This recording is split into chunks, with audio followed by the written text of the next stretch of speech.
है कि मैं सच्चित और आनंद हूँ। कहते ना सच्चिदानंद भगवान की जय। तो वो सच्चिदानंद तो कौन भगवान है? ये सच्चिदानंद भगवान है। बोलो, न तीन काल में है, न तीन काल को जानते हैं, न तीन काल में भी है। मैं तीनों कालों में हूँ, तीनों कालों को जानता हूँ और तीनों कालों में भी रहता हूँ।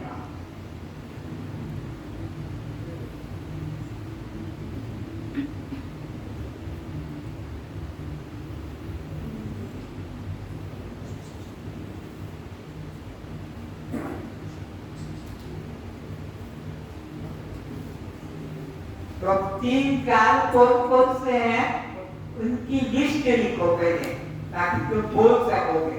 जागृत, स्वप्न, सुषुप्ति लिख लो। मैं पूछूंगा, इन तीनों को बोल के बताना होगा। जागृत में भी हूँ, स्वप्न में भी हूँ और मैं सुषुप्ति में भी हूँ। इन तीनों कालों में हूँ, इसलिए मैं सच। ऐसे अभ्यास कराना मुझे आपको। तो जागृत, स्वप्न, सुषुप्ति। आगे लिखो, तीन काल: बाल्यकाल, युवाकाल, वृद्धकाल। बाल्य, युवा, वृद्ध। बाल्य, युवा, वृद्ध। आगे लिखो, भूतकाल, वर्तमान काल, भविष्यकाल। भूतकाल, वर्तमान काल, भविष्यकाल।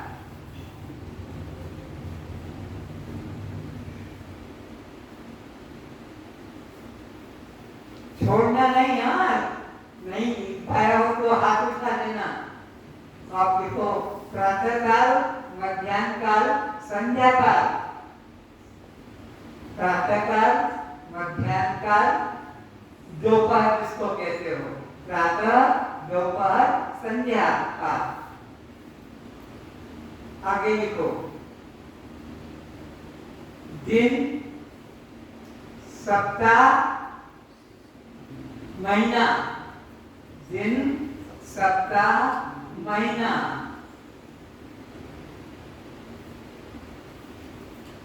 और लिखो, ग्रीष्म, वर्षा, शीत। ग्रीष्मकाल, वर्षाकाल, शीतकाल।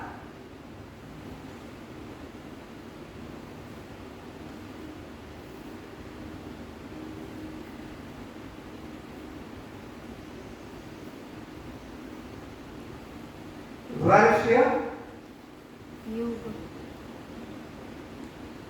कल्प, युग।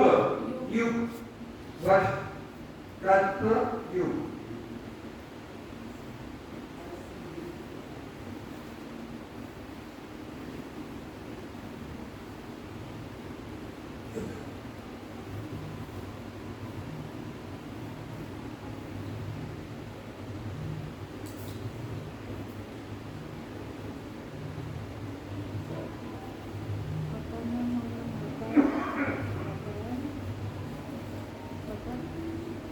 पशु, मनुष्य, देवता।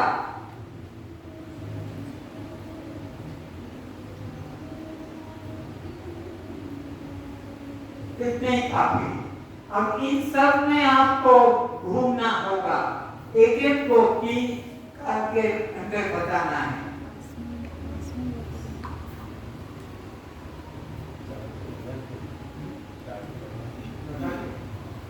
यहाँ कुछ आप होगा,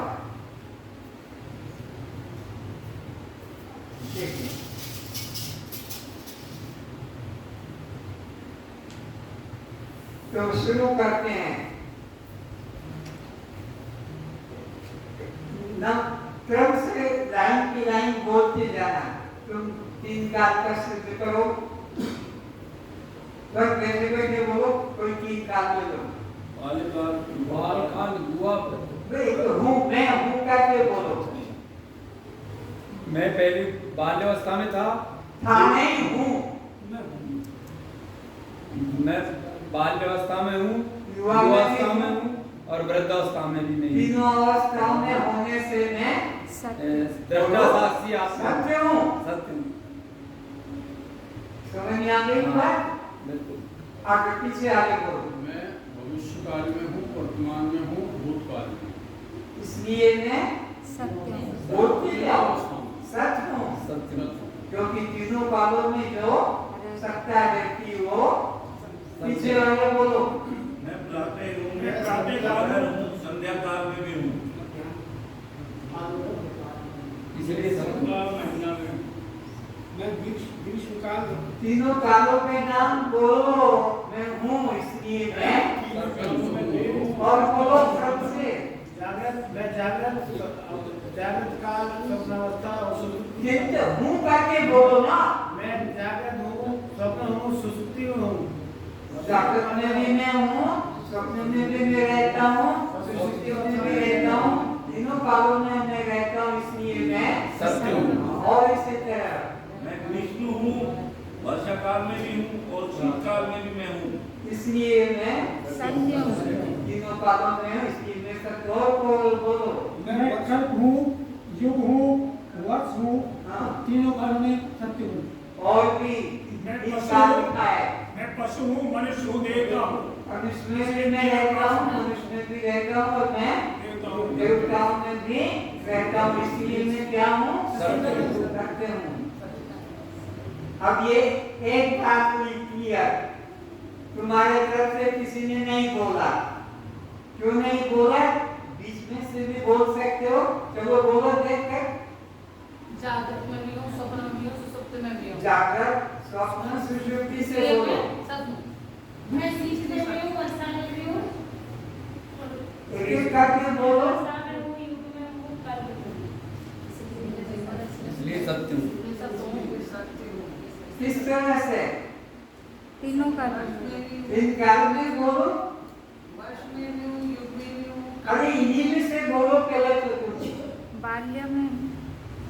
मैं शीत में भी हूँ, वर्षा में भी हूँ, ग्रीष्म में भी हूँ। मैं सत्य हूँ। बाल्यकाल में भी मैं हूँ, युवा काल में भी मैं हूँ, और वृद्ध काल में भी मैं हूँ, इसलिए मैं सत्य सत्य हूँ। हूँ।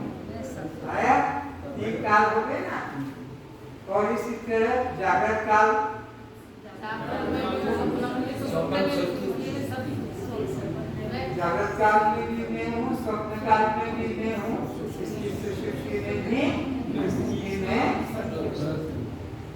और बोलो इसी तरह प्रातः काल, मध्य काल मध्यकाल मैं प्रातः काल में भी हूँ। जैसे बोलने का तुम तो बोल चुके हो देवता, तुम सबको मत पूछो। तो ये मैं तीनों काल, प्रातः काल में भी हूँ, ज्ञान काल में भी, संध्या काल में भी, गर्मी में भी, सर्दी में भी, वर्षा में, तीनों अवस्थाओं में रहे। तीनों देखे भी नहीं देखे। जीवन में सर्दी भी देखी, गर्मी भी देखी, वर्षा भी देखी, बचपन भी देखा, जवानी भी देखी, और बाल्यकाल भी देखा, युवा काल भी देखा। तो मैं रहता हूँ कि नहीं रहता हूँ? तो इसलिए मैं सत्य हूँ। पक्का हो गया? तुम सत्य क्यों हो? तीनों कालों में हम रहते हैं। तुम सत्य क्यों हो? कोई काल ऐसा है जिसमें नहीं थे? तो सत्य किसे कहते हैं? ऐसा है। हमेशा। इतनी स्पष्ट बात हो, इतना स्पष्ट हो गया, मेरे में सत्य करना सिद्ध हो गया, और मेरे को कोई असत सिद्ध नहीं कर सकता। बोलने वाला असत हो जाएगा, फिर मैं कभी असत नहीं हो सकता। बोलने वाला असत हो जाएगा कि तू अभी पहले नहीं था, लेकिन मैं तो सदा। अब तुम सिद्ध करो कि तुम चित कैसे हो। तो तीनों कालों को जो जानता है वो चित्त कहलाता तो है। तीनों कालों को बोलो क्रम से, जो वही शुरू से करो। मैं भूतकाल में हूँ, मैं वर्तमान काल में हूँ, मैं भविष्य काल में भी हूँ। होने की बात छोड़ दो, तो हो गया सिद्ध। अब तो चैतन्य की बात करो। सत भी हूँ, चित भी हूँ। तो चित किसको कहते हैं? पहले परिभाषा बोलो। तीनों कालों को जो जानता है, तीनों कालों को जो जानता है उसको चित्त कहते हैं। इधर से शुरू करो, ये पार्टी कमजोर है, इस पार्टी कमजोर है, इसको ही से करो, चैतन्य शुरू करो। बाल्यकाल को भी जानती हूँ, बोलो। युवाकाल को भी जानती हूँ, वृद्धकाल को भी जानती हूँ, तीनों कालों को जानती हूँ, इसलिए मैं चैतन्य हूँ। बोलो ना, हम इसी तरह बोलो। काल को भी जानती हूँ, बोलो।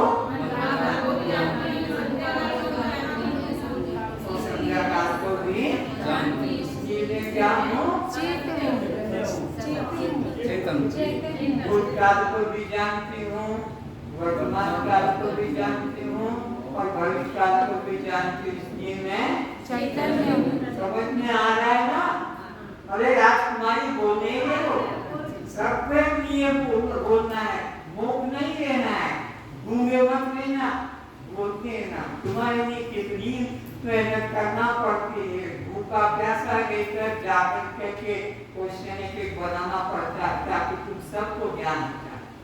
तो अब ये बोलेंगे तभी तुम मन में बोलते रहना, इधर से बाकी के तुम बोलो, शुरू करो पीछे से।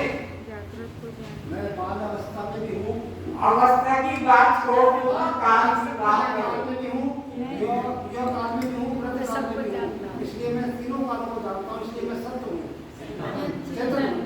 और आगे मैं प्रातः काल भी हूँ, मध्याह्न भी अरे हूँ। हूँ की बात मत करो, जानने की बात करो। मैं प्रातः काल जानता हूँ, मध्य काल जानता हूँ, संध्या काल जानता हूँ। बहुत अच्छा, इसलिए मैं चैतन्य हूँ, इसलिए मैं चैतन्य हूँ। पूरा बोलो, एक बोलो। मैं भूतकाल को भी जानता हूँ, भविष्य को भी जानता हूँ और वर्तमान को भी जानता हूँ। तीनों कालों को जानता हूँ, इसलिए मैं चैतन्य हूँ। बोलो। मैं जागृत को भी जानता जन्म को भी जानता हूँ, स्वप्न को भी जानता हूँ और सुसुप्ति को भी जानता हूँ, इसलिए मैं चैतन्य हूँ। और बोलो। मैं सत्य काल को जानता हूँ, मध्य काल जानता हूँ, प्रातः काल जानता हूँ, इसलिए सत्य हूँ। और बोलो। कोई सबकी बात नहीं करो, पागल है यार। इतने लोगों ने बोला कि सच में घुस गया, सच को छोड़ के अब चैतन्य आओ, चित्त की बात करो, चित्त की बोलो, चैतन्य की बात बोलो। मैं संध्या काल हूँ, मध्य काल हूँ, प्रातः काल हूँ। अरे हूँ की बात मत करो, जानने की बात मैं करो। संध्या काल जानता हूँ, मध्य काल जानता हूँ, प्रातः काल जानता हूँ। हाँ, अब ठीक है, अब ठीक है। एक जो ऊपर गलती करता है, अच्छा और बोलो। मैं वर्षा जानता हूँ, वर्ष को जानता हूँ, युग को जानता हूँ, कल को जानता हूँ, इसलिए चेतन हूँ। हर एक को बोलना है, कोई मेरे से धोखा मत करना, कोई का मुंह बंद न रहे, हर एक को एक बात को दो बार नहीं बोल सकते हो। मैं पशु को जानता हूँ, मनुष्य को जानता हूँ, देवताओं को जानता हूँ, इसलिए मैं चैतन्य हूँ। बहुत अच्छा, और बोलो। मैं कृष्ण को भी जानता हूँ, वर्षा को भी जानता हूँ और मैं शील को भी जानता हूँ, इसलिए मैं चैतन्य हूँ। समझ में आ गया? तो तुम जड़ हो, चेतन है। तुम असत हो, बोलो। क्यों सत हो? तीनों कालों में इतना पक्का ज्ञान हो जाएगा, तुम डिग नहीं सकोगे। कोई महात्मा, कोई गुरु डिगा नहीं सकेगा। कोई तुमको कह दे कि तुम असत हो, तुम मानोगे? नहीं। तुमको विचार कहे तो मानोगे? नहीं मानोगे। और अब तुम आनंद की बात पे आओगे। तो आनंद किसे कहते हैं? जो तीनों कालों में प्रिय रहता है। तो तीनों कालों को सिद्ध करो, तुम शुरू करो। बाल्यकाल में बाल्यकाल में मैं प्रिय हूँ, युवाकाल में मैं प्रिय हूँ, वृद्धकाल में प्रिय हूँ, तीनों कालों में मैं हूँ, इसलिए मैं आनंद हूँ। तुम पीछे वाले। मैं भूतकाल में भी प्रिय हूँ। एक इन्हें क्रम से यहाँ से चलने दो। मैं भविष्य काल में प्रिय हूँ, वर्तमान काल में प्रिय हूँ, भूतकाल में प्रिय हूँ, इसलिए मैं आनंद हूँ। जो तीनों कालों में प्रिय होता है वो आनंद होता है। और पीछे मैं संध्या काल में प्रिय हूँ, मध्य काल में भी प्रिय हूँ। ये पीछे वाला दिखता नहीं है, गर्दन झुकी थोड़ा में हो जाओ। हर नंबर तीसरा बस, हाँ आप बोलो। मैं मध्य काल में भी प्रिय हूँ, संध्या काल में भी प्रिय हूँ और प्रातः काल में भी प्रिय हूँ, इसलिए आनंद प्रिय। तीनों कालों में जो प्रिय होता हो मैं दिन में प्रिय हूँ, सप्ताह में प्रिय हूँ, महीना में प्रिय हूँ, इसलिए मैं आनंद जो तीनों कालों में प्रिय होता है। वो आनंद आता है। अब कुछ बोलो इसके पीछे भविष्य का और कुछ भी बोलो, कोई भी तीन काल ले लो। भविष्य में प्रिय हूँ। भविष्य का आनंद, वर्तमान का प्रिय है। क्या क्या मैं भविष्य का प्रिय है, वर्तमान में प्रिय है और भूतकाल प्रिय है, इसलिए आनंद। पीछे मैं शीत में भी प्रिय हूँ, वर्षा में भी प्रिय हूँ, भविष्य ग्रीष्म में भी प्रिय हूँ, इसलिए मैं चेतन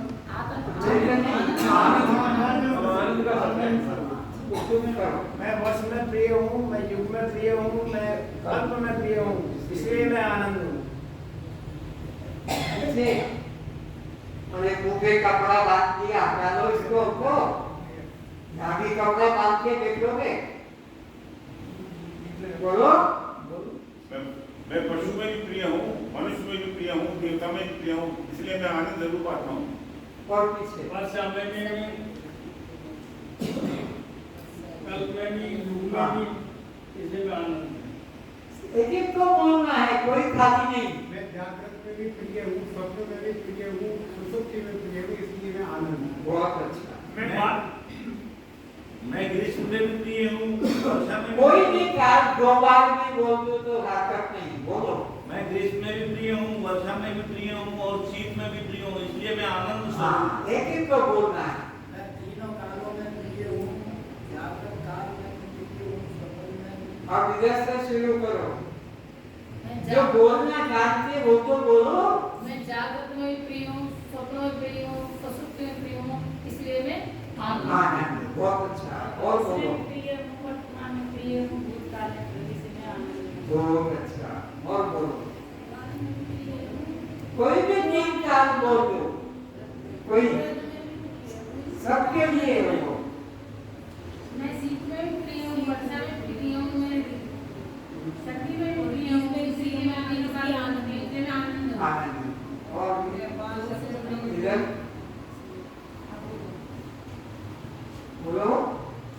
तीनों कालों में प्रिय हूँ, भूतकाल में, वर्तमान में, भविष्य काल में, इसलिए आनंद। कोई भी तीन काल के नाम बोल दो, बचपन, जवानी, बुढ़ापा ही बोल दो। बचपन में भी मैं प्रिय हूँ, जवानी में भी मैं प्रिय हूँ, बूढ़ी होंगे तब भी मैं प्रिय हूँ। आनंद। मैं दिन में भी प्रिय हूँ, तो तुम दुखी हो, नहीं आनंद रूप है। तुम दुखी हो, क्यों आनंद है?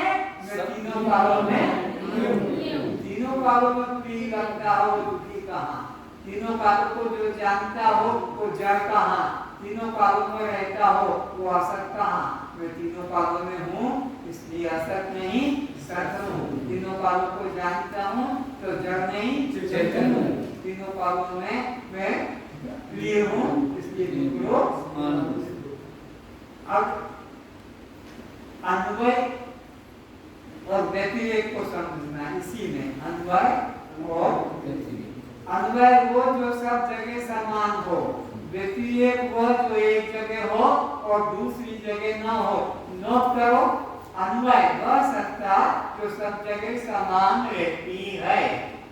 अन्वयी वह सत्ता जो सब जगह समान रहती है।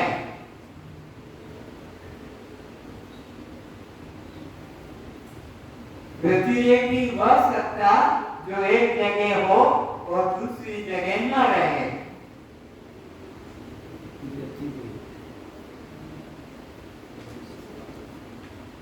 व्यतिरेकी वह सत्ता जो एक जगह मिले दूसरी जगह न मिले। व्यतिरेकी वह सत्ता जो एक जगह मिले और दूसरी जगह न मिले।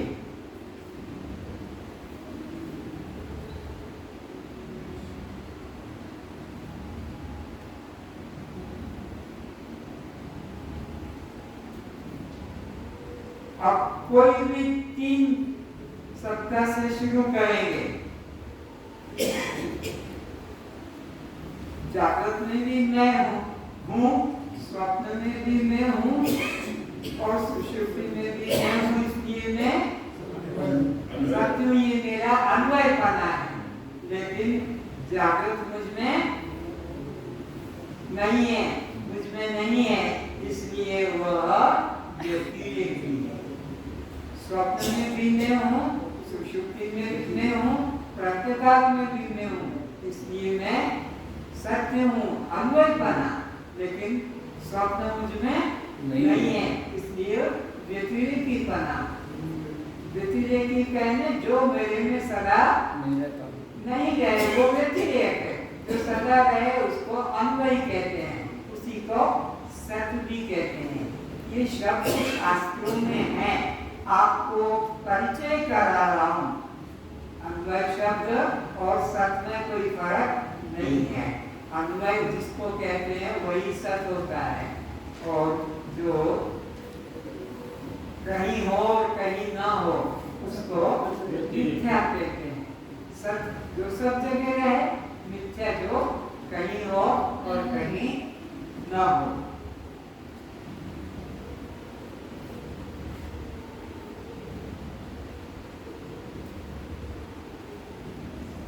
दो चार का अभ्यास कर लेते हैं, ज्यादा नहीं बताऊंगा। बोलो, जो मेरे स्वप्न में है, जो मेरे स्वप्न में है, वही सुषुप्ति में हूँ।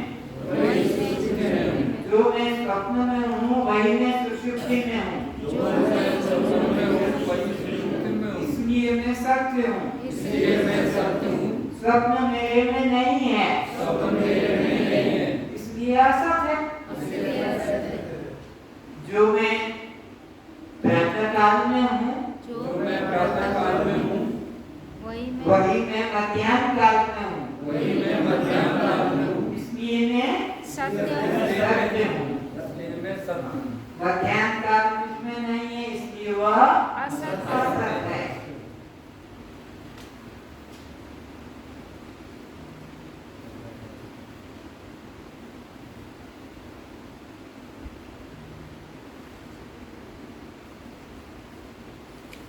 जो मैं प्रातः काल में हूँ, जो मैं प्रातः काल में हूँ, वही मैं दोपहर में हूँ, वही मैं दोपहर में हूँ। मध्याह्न काल में। इसलिए मैं सत्य सुनो, सत्य ये अन्वयपना है, लेकिन प्रातः काल मुझ में नहीं है, वो व्यतिरेकपना, असत है। जो मैं दोपहर में हूँ, वही मैं संध्या को हूँ, इसलिए मैं क्या हूँ? सत्य हूँ। लेकिन दोपहर मुझ में नहीं है, व्यतिरेक, वो असत है। वो क्या है?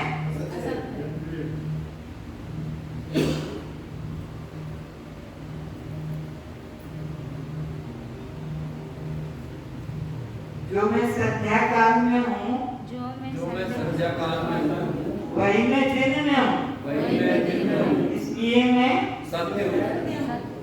संध्या काल मुझ में नहीं है, इसलिए वह असत्य है। व्यतिरेकपना। इस तरह को व्यतिरेकपना कहते हैं।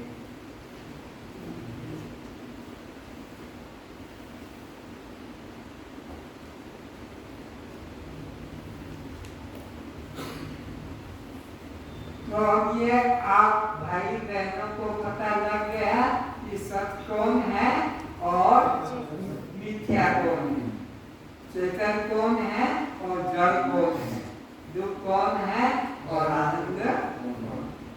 तो मैं दुख रूप हूँ कि आनंद रूप? आनंद रूप। मैं जड़ रूप हूँ कि चेतन रूप? चेतन रूप। कुछ लोग नहीं बोल पाते हैं, इतनी सी बात में नहीं बोल पाते। इतना मैं बोला, कभी मुंह नहीं खोला तुमने। मैं सत्य हूँ कि मैं असत हूँ?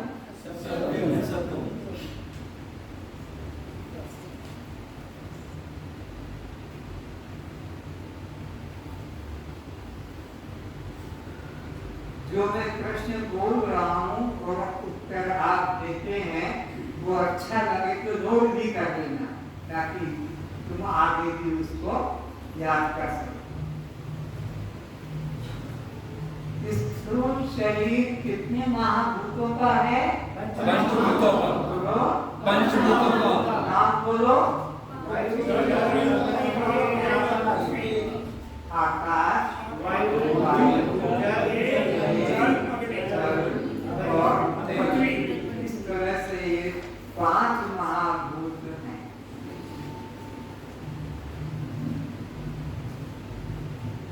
सुभाष, आकाश महाभूत के 5 तत्व क्या हैं?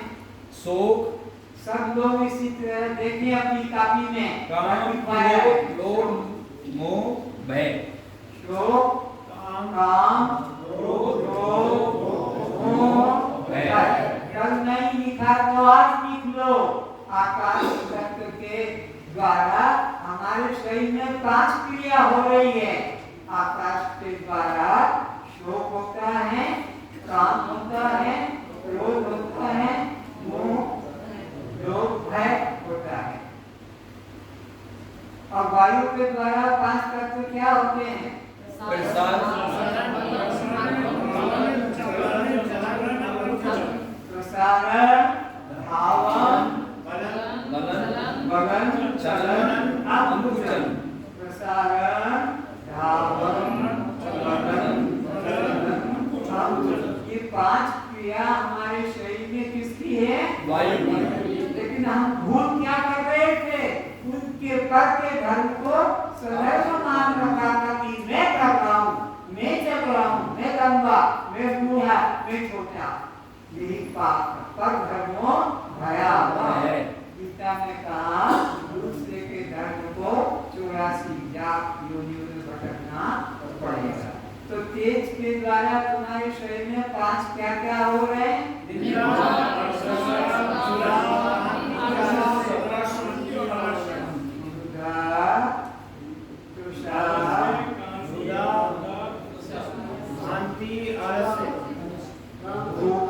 भूख, प्यास, कांपे, आलस। तो सुधा लिखा हुआ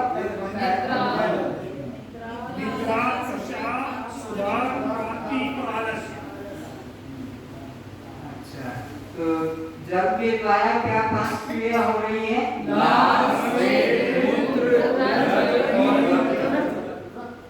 पृथ्वी के द्वारा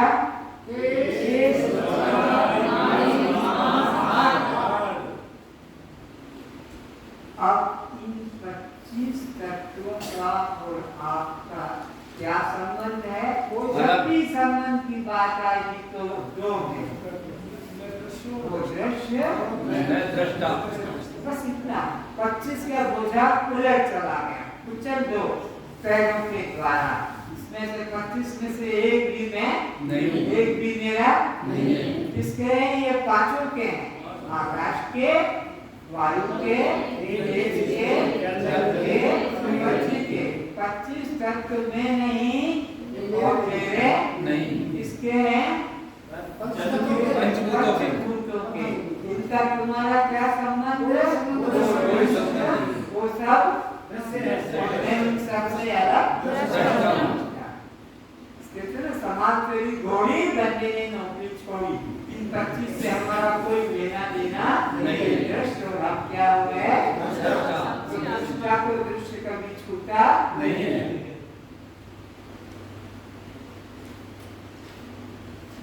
तो इस स्थूल शरीर के साथ कौन कौन से अभिमान है?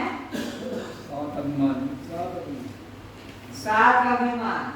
नाम, रूप, आश्रम, नाम, रूप, जाति, आश्रम, संबंध, विकार, जन्म, मरण।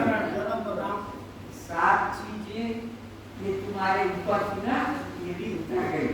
7 बोझा, न नाम का मेरा, न रूप का मेरा बोझा रहा, न जाति का अहंकार रहा, न संबंधों का अहंकार रहा, न विकार परिणाम, न जन्म मरण। हल्कापना आएगा नहीं आएगा? अरे जब बोझा उतरेगा तो हल्कापन लगेगा कि नहीं लगेगा? लगेगा। बोझा उतारने से हल्कापन लगेगा कि नहीं लगेगा? और बोझा नहीं उतारोगे तो मरोगे। बोझे में तो मरो। मेरे नाम को ऐसा के दिया, मेरे रूप को ऐसा के दिया, मेरी जाति को नीचा के दिया, मेरे आश्रम को ऐसा के दिया, मेरे को ये रात दिन करते हैं तो सात अहंकार निकलते हैं। नाम, रूप, जाति, आश्रम, संबंध, विकार, धर्म, मरण। इतना हल्का पड़ लगता है भाई। जो मेरे नहीं थे गठरियों को, कोपलों को, टोकरों को धो रहा था, पढ़ाई नौकरी कर रहा था,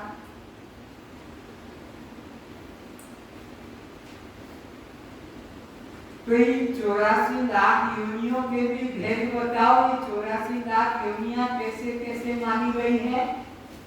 9 लाख जल में रहने वाली, 10 लाख आकाश में उड़ने वाली, 11 लाख जमीन के अंदर रहने वाली, 20 लाख स्थावर में पैदा होने वाले, 30 लाख चार गांव वाले, 4 लाख मनुष्य और देवता गंधर्व।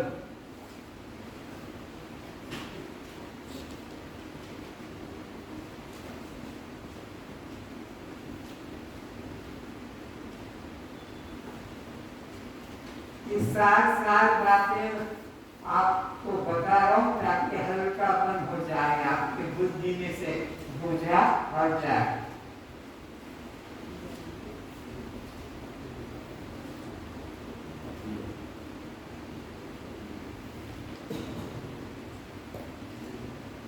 तो 4 लाख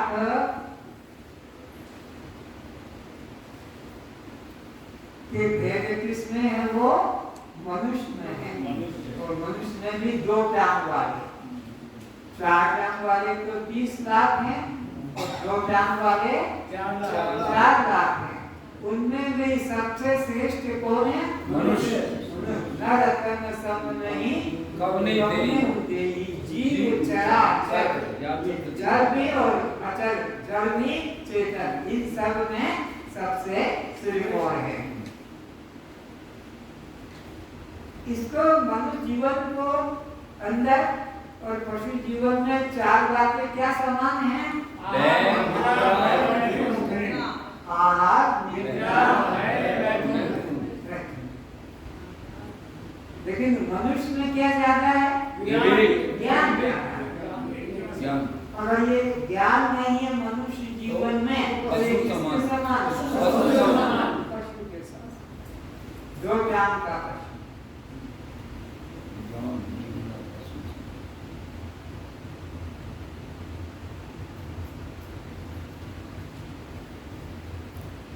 तो अभी तक हम किस श्रेणी में थे? ज्ञान के पहले। इस ज्ञान के पहले हम किस श्रेणी में थे? के समान। क्योंकि हमको सब पशु जिसे आहार करते हैं, मनुष्य भी आहार, पशु निद्रा करता है, मनुष्य भी निद्रा, पशु भयभीत रहता है, मनुष्य भी भयभीत, पशु बच्चे पैदा करता है, मनुष्य भी बच्चे पैदा करता है, तो दोनों में कोई अंतर समान। सही अलग अलग है लेकिन क्रिया तो बराबर। लेकिन ज्ञान तो तुमने है, देवताओं में से भी किसी में नहीं। इसलिए तुम मनुष्य योनि में होकर भी देवताओं से श्रेष्ठ सब नहीं कहूँ देवी, बड़े भाग के मनुष्य पाओ।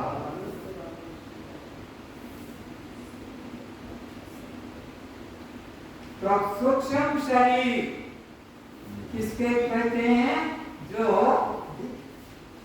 स्थूल शरीर नहीं है, जो अंदर रहता है, स्थूल के अंदर जो रहता है उसको सूक्ष्म। नोट करो 17 तत्व।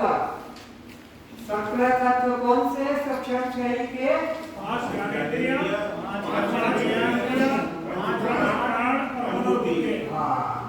कुछ लोगों ने तो बोल दिया है, कुछ लोगों को पता नहीं लगा क्योंकि लिखा नहीं था।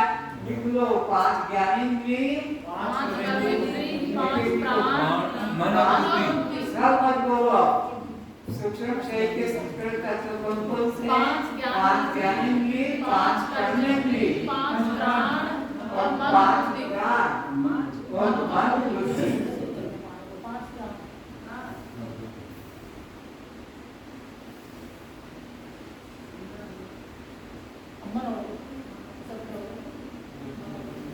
इस सूक्ष्म शरीर के भी 7 अभिमान लिखो। तब लिखवाया था, क्लास में दिखाया था। कर्ता भोक्ता 1, पुण्य पाप पुण्य पाप 2, स्वर्ग नरक 3, सुख दुख 4, और आगे अज्ञान ज्ञान और ज्ञान बंधन मोक्ष और बंधन मोक्ष बस 8वीं 7वां।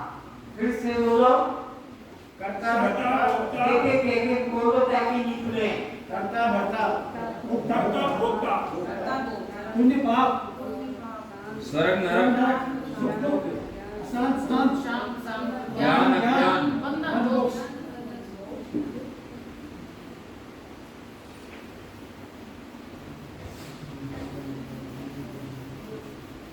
अब देखो, कारण शरीर अज्ञान को कहते हैं।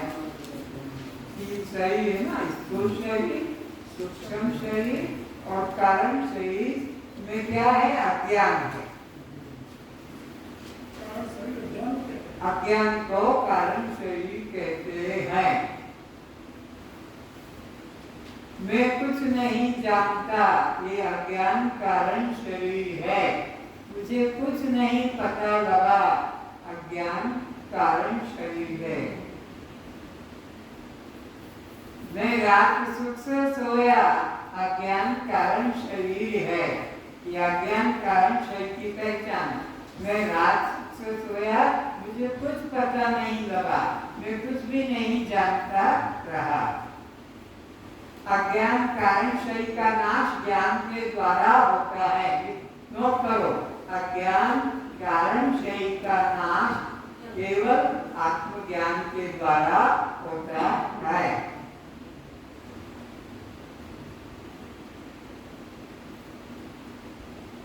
अज्ञान कारण शरीर का नाश केवल ज्ञान से होता है। ज्ञानादेव तो केवल ज्ञान से ही मुक्ति होती है। ज्ञान से ही मुक्ति होती है।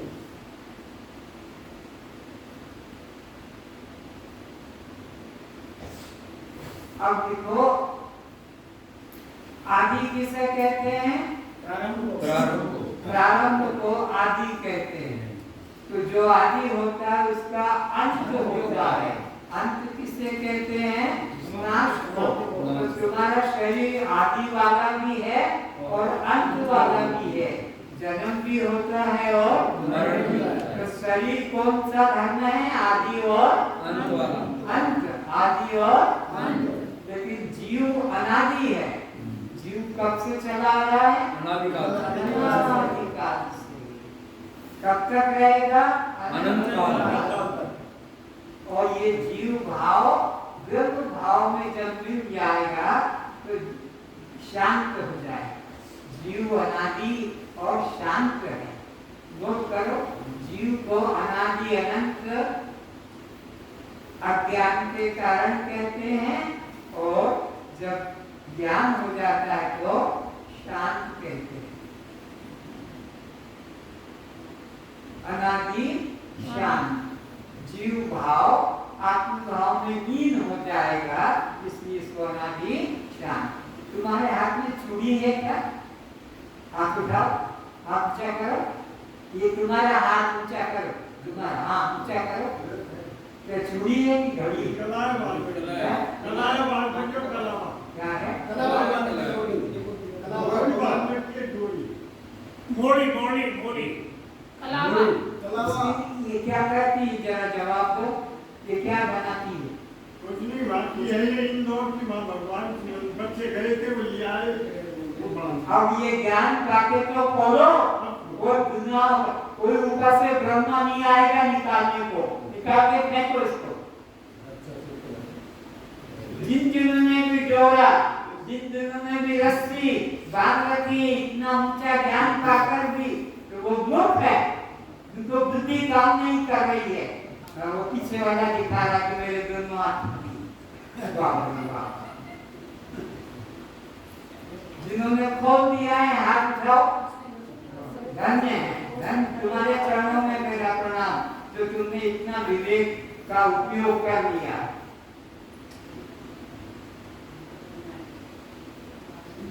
इतने दिन बैठ के भी अगर ये बंधन नहीं टूटेगा तो तुम किस गुरु के पास जाओगे? कौन देवता तुम्हारी मुक्ति करेगा? इन्हीं के चक्कर में फंसे रहोगे और बार बार जन्मों के लौटते रहोगे, इसी बंधनों में पड़े रहोगे। बड़ा कभी मुक्त नहीं होता, मुक्त ही मुक्त होता है। बड़ा मुक्त ही मुक्त होता है। लिखो लिखो, अंडरलाइन करो। इसको दोबारा बोल दो। जीव को अनादि अज्ञान के कारण कहते हैं। जीव को अनादि काल से अपने को देह मानता है, इसलिए अनादि अज्ञान अनंत काल तक। लेकिन जब अज्ञान ज्ञान में लीन हो जाता है तो ये शांत, अनादि शांत, अनादि अनंत, अनादि शांत। जीव भाव अनादि अनंत है और जीव भाव ब्रह्म भाव में लीन हो गया तो अनादि शांत है। जीव भाव ब्रह्म भाव में लीन हो गया तो ये शांत हो गया।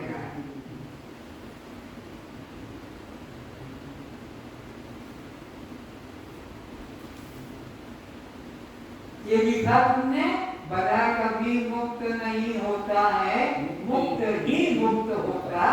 लिख लो, ये वाक्य अंडरलाइन करो। बड़ा किसी में भी बड़ा कभी मुक्त नहीं होता है, मुक्त ही मुक्त होता है।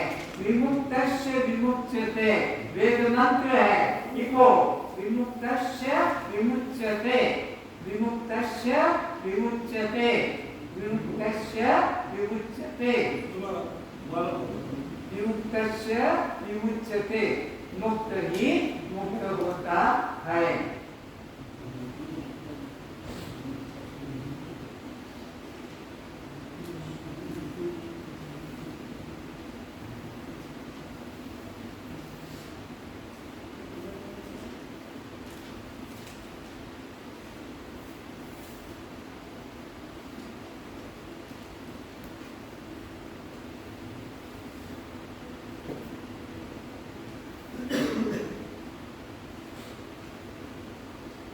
जीव दो प्रकार के कौन कौन से होते हैं? मांसाहारी और दूसरे शाकाहारी।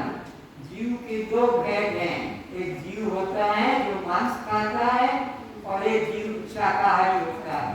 आप सभी लोग प्रेमी लोग इसमें कौन से मांसाहारी हैं? हाथ उठाओ। ये हाथ उठा रहा है, ये मांसाहारी।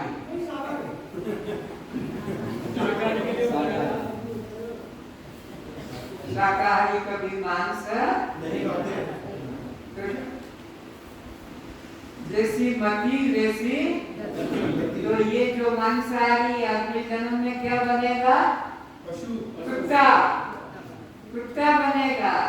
सुअर नहीं बन सकता है, बिल्ली बनेगा, चूहा बनेगा, बाघ बनेगा, क्योंकि उन योनियों में जिनको मांस में रुचि है अगला जन्म उनका मांसाहारी जीव बनना पड़ेगा। ये एक दिन का विषय था, मैंने बंद कर दिया इस क्लास में, क्योंकि किसी ने नहीं कहा था कि यहाँ कोई मांसाहारी है, इसलिए मैंने उस विषय को 3 घंटे का विषय था विस्तार से बताने का, इससे छोड़ दिया।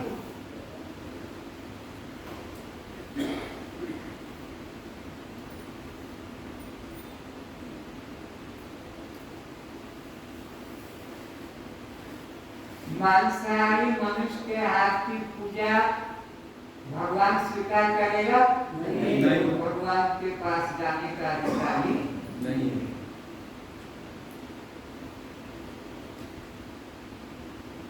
और कोष कितने प्रकार के हैं? 5 नाम बोलो। अन्नमय कोष, प्राणमय कोष, मनोमय कोष, विज्ञानमय कोष और आनंदमय कोष। ये 5 कोष। कोष का मतलब है जिसमें वस्तु रखी जाए। थैली में रखते हो, बक्से में रखते हो, तिजोरी में रखते हो, म्यान में रखते हो, तो इस तरह कोष। आत्मा अन्नमय कोष है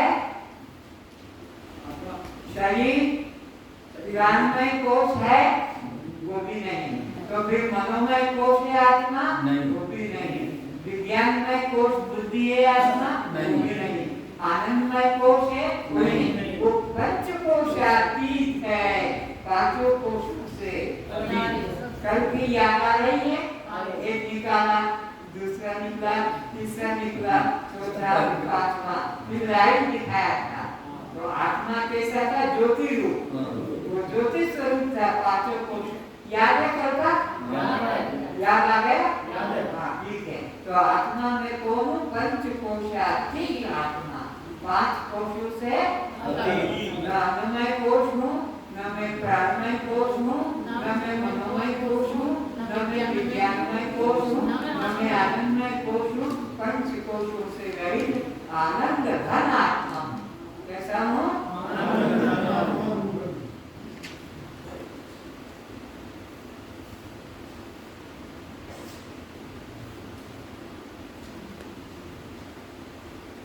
मिश्री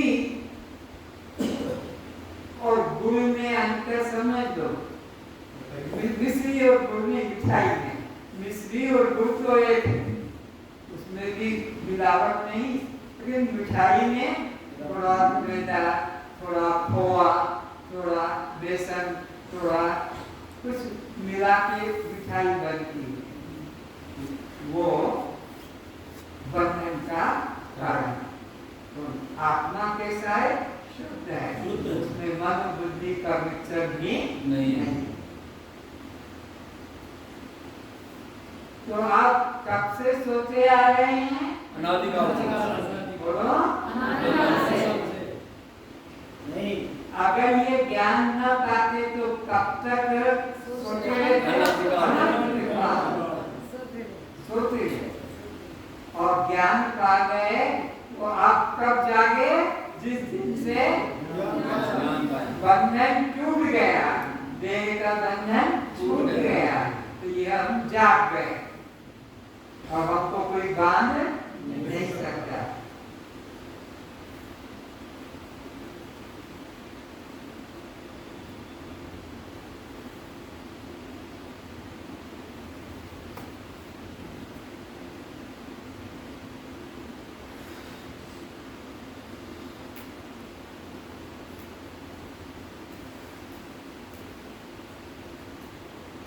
तो मानव शरीर में तुम क्या क्या नहीं हो तो बताओ।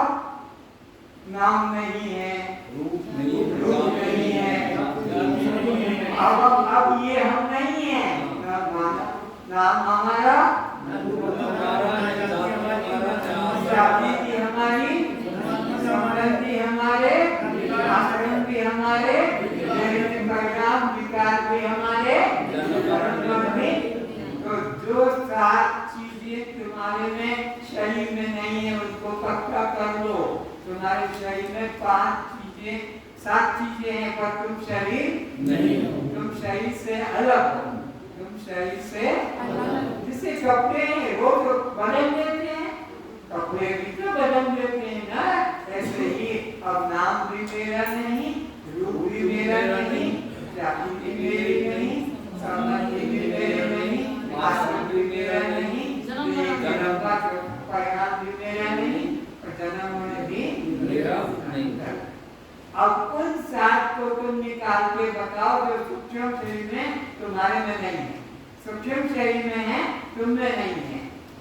कर्ता भोक्ता, पुण्य पाप, स्वर्ग नरक, सुख दुख, शांत अशांत, ज्ञान अज्ञान,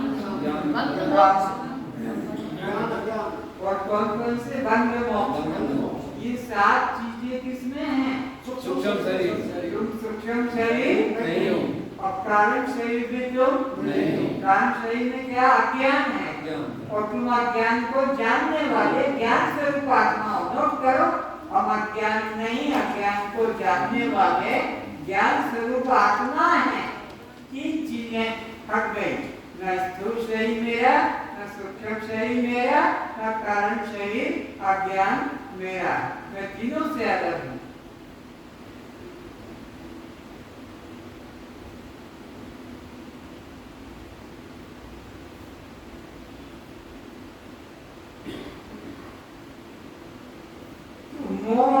निशा सब सोवन हारा।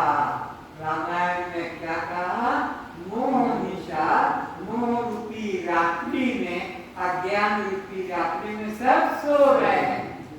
यही जग जागई जामिनी जोगी, एक योगी ज्ञानी ही जाग रहा है। परमार्थी प्रपंच वियोगी, जिसने प्रपंच का वियोग, प्रपंच है ये शरीर प्रपंच ही है, 5 कर्मेंद्रिय, 5 ज्ञान, 5 प्राण में से ही ये प्रपंच ही है। इसका मन से जिसने त्याग कर दिया वो जाग गया। इतनी साफ रामायण में बात लिखी है, पर कोई समझाएगा तब पता लगेगा। रामायण तो सबका रचा हुआ है। मैं जब बोलता हूँ तो रामायण वाले भी बोलने लग जाते हैं, पर प्रपंच वियोगी, अब ये शब्द तो रच लिया। कौन प्रपंच? 5 महाभूत, 5 महाभूत के पेट के 5 फिर पंच कर्मेंद्रिय, पंच ज्ञानेंद्रिय, पंच प्राण, पंच जो है वृत्तियां। तो ये इनका मन से जिसने त्याग कर दिया, क्या ये मैं नहीं और ये मेरे नहीं, बस ये मैं नहीं, ये मेरे, ये दृश्य में इसका दृष्टा।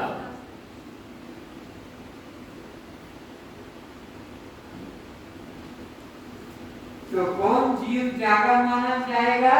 इसने प्रपंच का वियोग कर दिया। लिखो, वही जीव जागा माना जाएगा जिसने इन सब प्रपंच का वियोग कर दिया है। वही जीव जागा हुआ माना जाएगा जिसने इन प्रपंच का वियोग कर दिया है। अब वो प्रपंच मुझे बार-बार बोलने की जरूरत नहीं, कोई भी 5 लिख दो, आकाश, वायु, तेज, जल, पृथ्वी लिख दो, फिर शोक, काम, क्रोध, मोह, भय लिख दो, पंच प्राण लिख दो, पंच कर्मेंद्रिय, पंच ज्ञानेंद्रिय, कोई भी। तो इनको जिसने त्याग दिया है वो ही जागा है। अब कौन सोया है? इन 5 को जो लेकर जी रहा है, इन 5 को जो लेकर जी रहा वो सोया हुआ। जागा हुआ कौन? जिन्होंने इसका त्याग कर दिया है। कौन सोया हुआ है? जो इन 5 का अभिमान मन में रखता है, वो सोया हुआ है।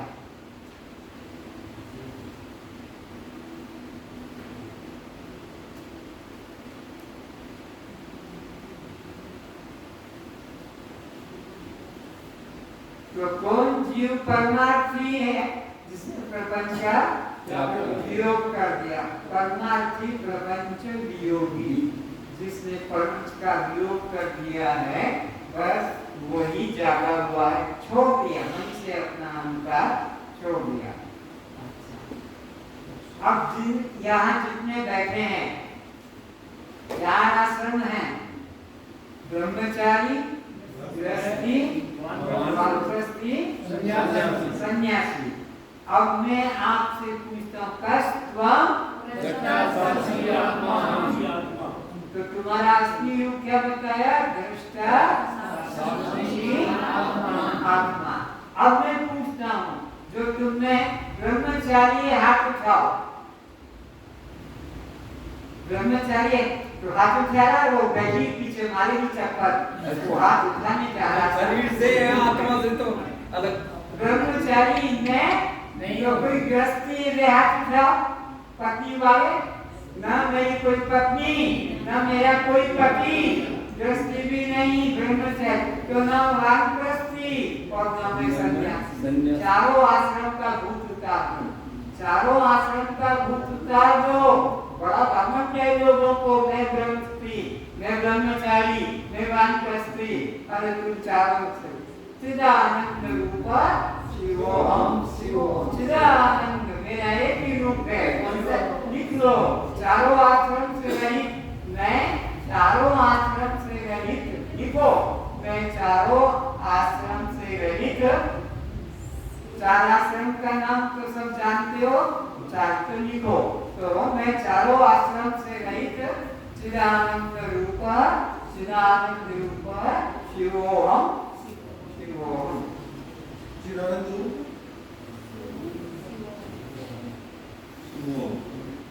तुम कौन से आश्रमी हो? कोई आश्रम मेरा नहीं है। चिदानंद रूप आत्मनिष्ठ आत्मनिष्ठ, कोई आश्रम में फंसा हुआ नहीं है। अरे तुम्हारे पति का नाम क्या है? साहब, तुम्हारी पत्नी का नाम क्या है? कुछ नहीं। कोई नहीं। तुम्हारे बेटे और बेटी का नाम क्या है? कुछ नहीं। नहीं तो नाम किसका बताओ? पर ये ज्ञान यही रखना है, इधर बाड़ी के बाहर वाला समझ में आया? घर में संसार में इसका बात किसी के आगे ये अपने अंदर जानने की बात है कि ना मेरा कोई पिता है, ना मेरी कोई माता है, ना कोई पति है, ना कोई पत्नी है, ना बेटा, ना बेटी, ना जाति बंधु। लेकिन संसार में तो तुमको उसी तरह चलना होगा। जाति का संबंध करना है, बेटे बेटी की शादी भी करना है, नौकरी दाता। तो ये बोलने का है कि समझने का? समझने का ज्ञान है। ज्ञान समझने का है, बाहर बोलने का नहीं है।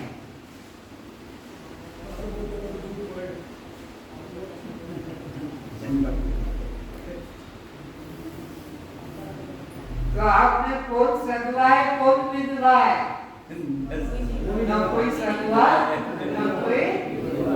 न कोई गृहस्थी, न कोई सन्यासी।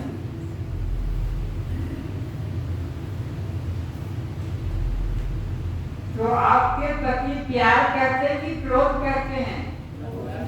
बोलो, कुछ करते हैं? पति नहीं है तो करेगा क्या?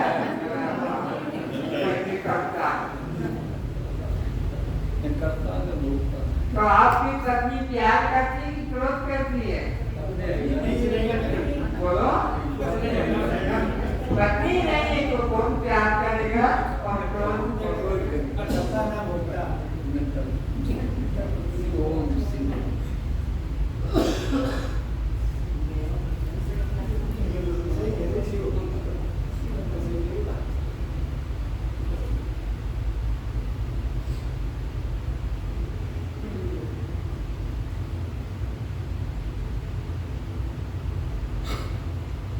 गाय दूध लेने वाले गाय की टांग और गर्दन क्यों बांधते हैं?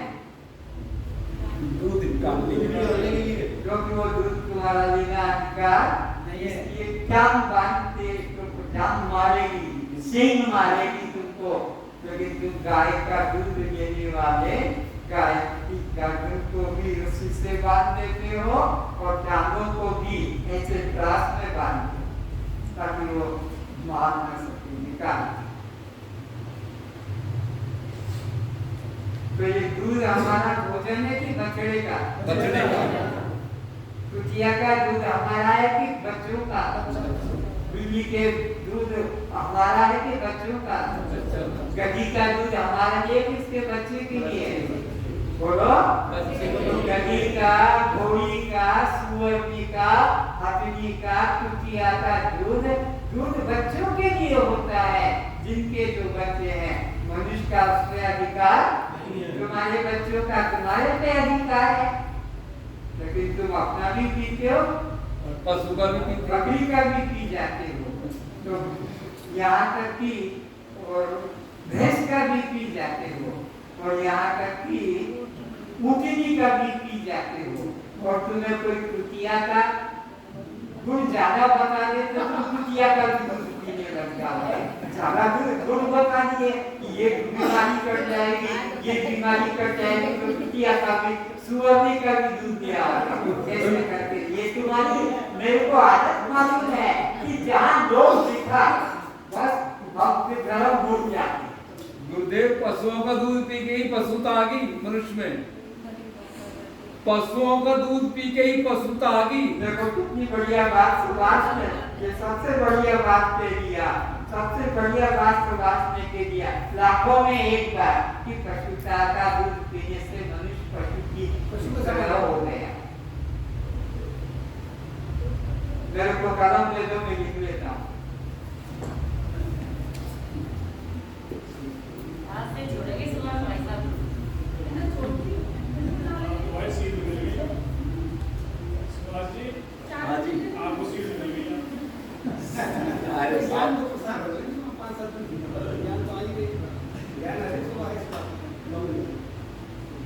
ठीक है लाइब्रेरी तो देखने का तो है, कौन पढ़ेगा? यार बाहर तो रोज सड़क पे डोल रही है सब, गाय नाम पढ़ना है तो गाय कौन पढ़ेगा तो गाय का तो देखेंगे। वो मानते हैं आप तो यार तो शब्द में जाएंगे तो ब्रह्म आप करते हैं। ये उत्तर प्रवृत्ति आ गया।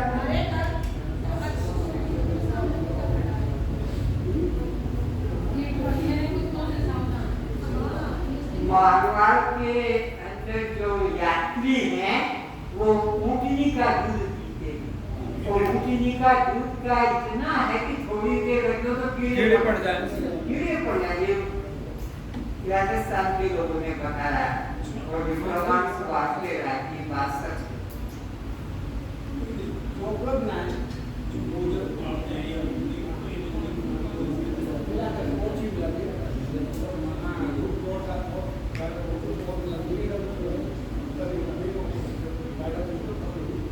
तो अब आखिरी प्रश्न है आज का, मैं को मेरा से जोड़ के बताओ। एक एक नाम बोल दो बैठे बैठे। मेरा मेरा मेरा शरीर मेरा है, ये हाथ मेरा है पर मैं हाथ का नहीं हूँ। और ऐसे मेरा मेरा शरीर ये है, मेरा है लेकिन मैं नहीं हूँ। और मेरा मेरा शरीर है लेकिन मैं शरीर नहीं हूँ। मेरा पति, मेरा बेटा, और ऐसे ही मेरा जूता, बोलो रास्ता। मेरा शरीर है, मैं शरीर नहीं हूँ। हाँ मेरा पैर नहीं, मैं पैर नहीं हूँ। हाँ ठीक है, देखिए जोड़ के बताओ। मेरा पैर बस इतना, मेरा पेन, मेरा जूता, मेरा बेटा, मेरा मकान। अब इसको बताओ कि जो मेरा है वो मैं नहीं, तो मेरा मकान है पर मैं मकान नहीं हूँ। बोलो एक ही कैसे? मेरा मेरा जूता है पर मैं मेरा दांत है पर मैं दांत नहीं हूँ। हाँ। और इसे मैं सिर हूँ, मेरा पड़ोस, मेरा सिर है पर मैं सिर नहीं हूँ। हाँ बहुत अच्छा। मेरा संबंध है लेकिन मैं संबंध नहीं हूँ।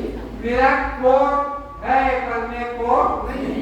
मेरा शर्ट है पर मैं शर्ट नहीं हूँ। मेरा पजामा है पजामा और मेरा मंदिर है पर मैं मंदिर नहीं हूँ।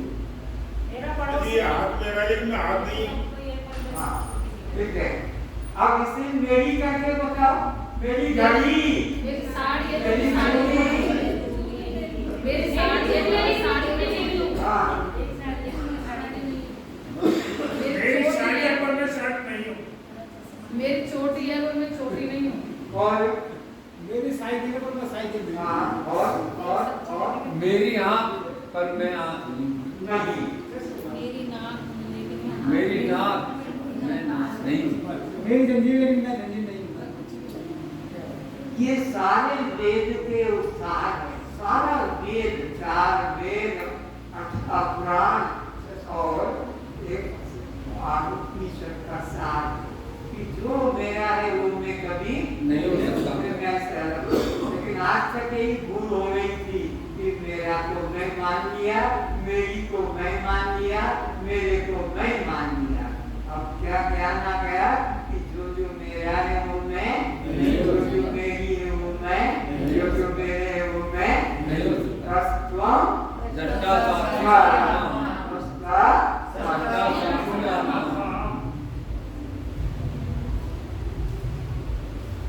दुख चिंता शोक भय किसका तुम भोग रहे थे आज तक? जितना दुख, जितना चिंता, जितना शोक, जितना भय किसका पाल रहे थे? जीवावली जो के मेरा नहीं था, जो मेरी नहीं थी और जो मेरे नहीं थे। इनका पराये का दुख था कि अपना था? पराये का। पराया तुम भोग रहे थे। सोचो एक मिनट के लिए कि वास्तव में जो नहीं था उसको मैंने अपना मान के दुख होगा, जो मेरी नहीं थी उसको मेरी मान के दुख होगा, जो मेरे नहीं थे उसको मैं मान के दुख होगा।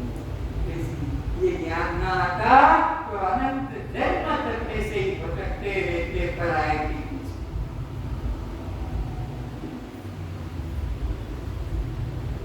तो फिर मैंने किसी प्रकार का दुख बताओ, मैंने कोई दुख बताओ, बोलो मैं तो मैं कोई दुख किसी प्रकार का मैं दुख नहीं, तो सारा दुख किसमें है? मेरे का दुख है, मैंने कोई दुख ही नहीं। बता सकते हो ढूंढो, ढूंढ के निकालो। मैं क्या दुख? मैं तो गहरी नींद में रात से सोया, चोरी हो जाए, पत्नी मर जाए, पति मर जाए, बेटा मर जाए, आप मर जाए, लेकिन मैं सुख से सोता रहा। मैंने कोई नींद झूठने थे, मेरा मकान, मेरी गाय, मेरा पति, ये कब पता लगेगा? जब रात और ये भी जुड़ते हैं। लेकिन मैं गहरी नींद में किसी में जुड़ा नहीं हूँ। पक्का करो, ये ख्याल तुम्हें कभी नहीं प्रकार आएगा। ये ख्याल कि गहरी नींद में केवल मैं और वहाँ कोई दुख नहीं, और कहते हैं रात में सुख से सोया, मकान जल जाए, नौकरी छूट जाए, बेटा बेटी मर जाए, सब कुछ हो जाए, लेकिन गहरी नींद वाला कहता है रात सुख से। नींद टूटने पर दुख लगता है। नींद टूटने पर दुख क्यों लगता है? कि रात से जोड़ना है, री से जोड़ना है और रे से, तब दुख लगता है। अरे मेरा वो मर गया, वो चला गया, वो हो गया।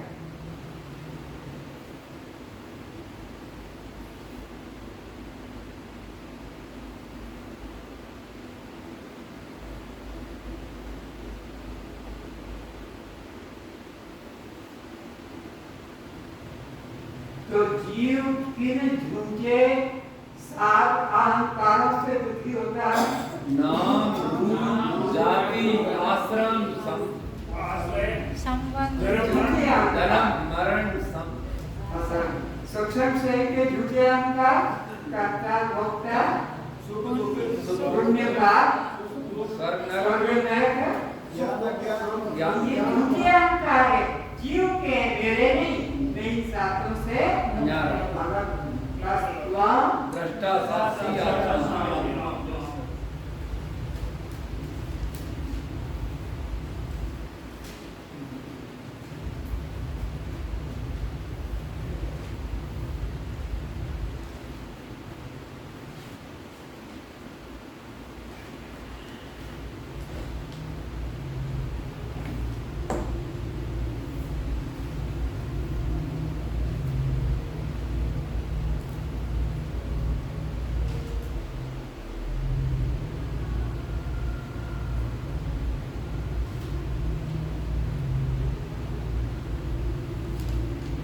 रामायण में ऐसा आया है कि ईश्वर अंश जीवन अविनाशी।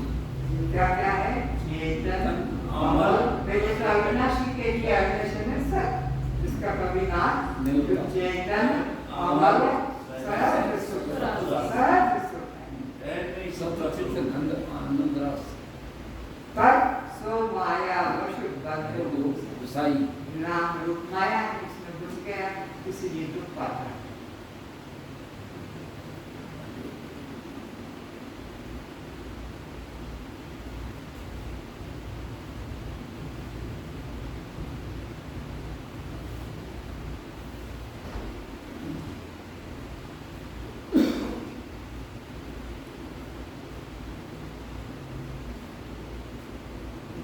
ध्यान से सुनना। बाल सेवा नाम का राजा एक यज्ञ कर रहा है। यज्ञ में ब्राह्मणों को दान दिया जाता है।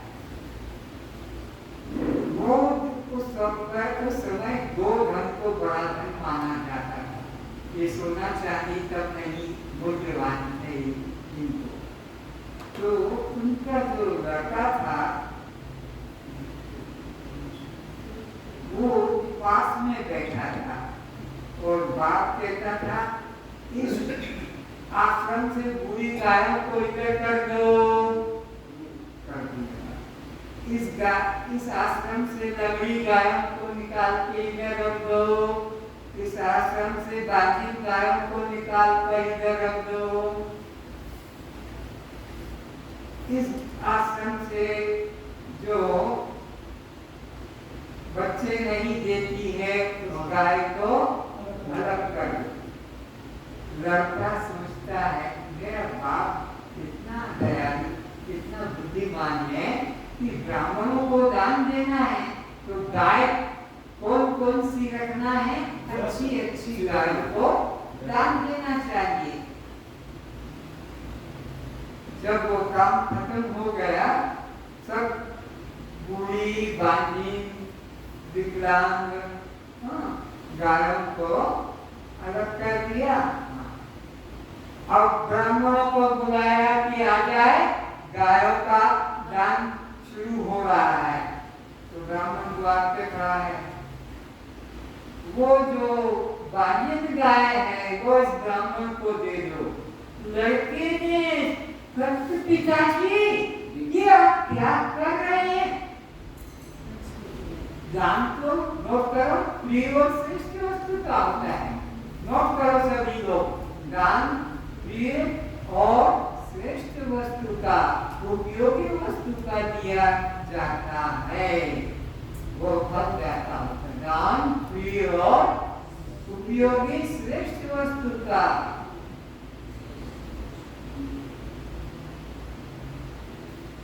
नचिकेता बेटा था, तो वो बेटा ने कहा पिताजी मैं तो सोच रहा था कि ये अच्छी अच्छी गाय ब्राह्मणों को दी जाएगी और बुरी बेकार को अलग किया। खुश हो रहा था कि मेरा पिता कितना समझदार है कि ब्राह्मणों को उपयोगी श्रेष्ठ। और आप ये क्या कर रहे हैं? ये तो आपको नरक ले जाने का काम बनेगा, ये तो आपके बंधन का। चुप है, मेरे को उपदेश कर रहा है, छोटा हो गए। वाह, अगर बेटा कोई ज्ञान की बात करे तो मान लेना चाहिए, अपनी उम्र का अहंकार नहीं करना चाहिए। उस ब्राह्मण ने उस बालियन गाय को न दूध देगी और घास को खिलाना पड़ेगा। तो ब्राह्मण तो पहले भिखारी बन के आया था, उसने कसाई को बिक्री कर दिया। किसको बेचा? जो कसाई को तो काम में काट के पैसा कमा लेना और उसको 50 रुपया दे दिया ब्राह्मण को। ब्राह्मण 50 रुपया लेकर चला गया। दूसरे ब्राह्मण को बुलाया और कहा वो जो बुरी गाय है वो ब्राह्मण को दे दो। तो बुरी गाय निकाल कर और ला, ये लड़का बीच में खड़ा हो गया, मैं इस गाय को नहीं देने दूंगा। बोले तो हट जा रास्ते से। बोले मैं नहीं हटूंगा। दान तो प्रिय और श्रेष्ठ वस्तु का होना चाहिए। ये बुरी गाय लेके वो ब्राह्मण क्या करेगा? और फिर मैं आपका प्रिय धन हूँ, आप मुझे किसे देंगे? मैं नहीं हटूंगा। हाथ पकड़ के ऐसे फेंक दिया। बच्चा छोटा सा 7 साल का गिर गया, हाथ पे झाड़ के और सोचा कि क्या करूं। तो बुरी गाय को भी दे दिया। उसने भी वही पहले वाले ब्राह्मण ने जो काम किया कसाई को, क्योंकि बुरी गाय का क्या करेगा, वो तो दूध भी नहीं देगी। 2 ब्राह्मण की बात आ गई। अब तीसरे ब्राह्मण को बुलाया और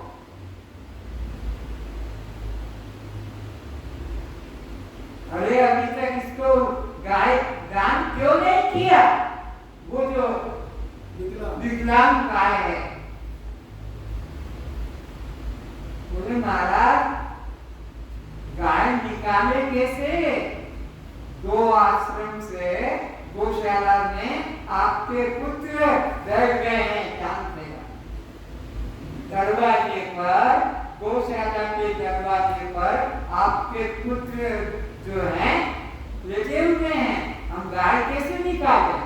डर के ने कहा कि अगर गाय को देना तो मेरे छाती के ऊपर से मैं गाय को दान नहीं दे, विकलांग गाय को दान। अच्छा, उसने इतनी हिम्मत कर दी है, बाप गया, अरे उठ यहाँ से। बोले मैं नहीं उठूंगा, इन गायों को मेरे छाती के ऊपर से निकालना। ये बताओ मुझे किसे दान दोगे? मेरा आपका प्रिय पुत्र, प्रिय धन। बोले मैं ये तुझे बाद में बताऊंगा। नहीं, अभी बताना होगा। नहीं, अभी मेरे को बता, मुझे किसे दोगे? बढ़ गया ऐसे।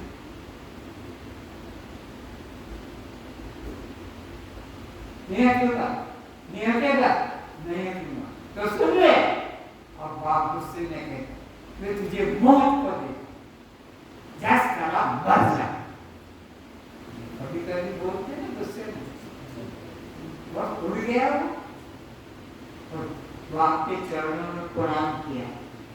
पिताजी, अब आपको मुझे घर में रहने का अधिकार खत्म हो गया। क्यों? कि दान दी वस्तु को घर में, और मैंने पूछा मुझे किसे दोगे? तो तुमने कहा थोड़ा मर जा उससे यज्ञ को। तो आप मेरे को यज्ञ द्वार पे छोड़ दो। और वो रोने लगा, मेरी भूल हो गई, मेरी गलती हो गई। बोलो तो दान दी वस्तु है, अब तो दान दी हुई वस्तु को घर में कोई रखता नहीं है। उस बच्चे ने बाप को विवेक जागृत करा दिया। वास्तववाद तो कि अब मुझे घर में रखने का आपको अधिकार खत्म हो गया। यमराज वहां पर यमलोक में छोड़ दिया। अब यमद्वार पर जब गया तो यमराज की पत्नी ने ब्राह्मण को अपने द्वार पर देखा तो भोजन, थोड़ा प्रसाद, थोड़ा आसन, थोड़ा पानी लेके गई कि महाराज आप ये स्वीकार करो। बोले मैं ये स्वीकार नहीं करूंगा, आप अतिथि हैं, अतिथि देवो भव, अतिथि तो देवता है, आप क्यों नहीं खाएंगे?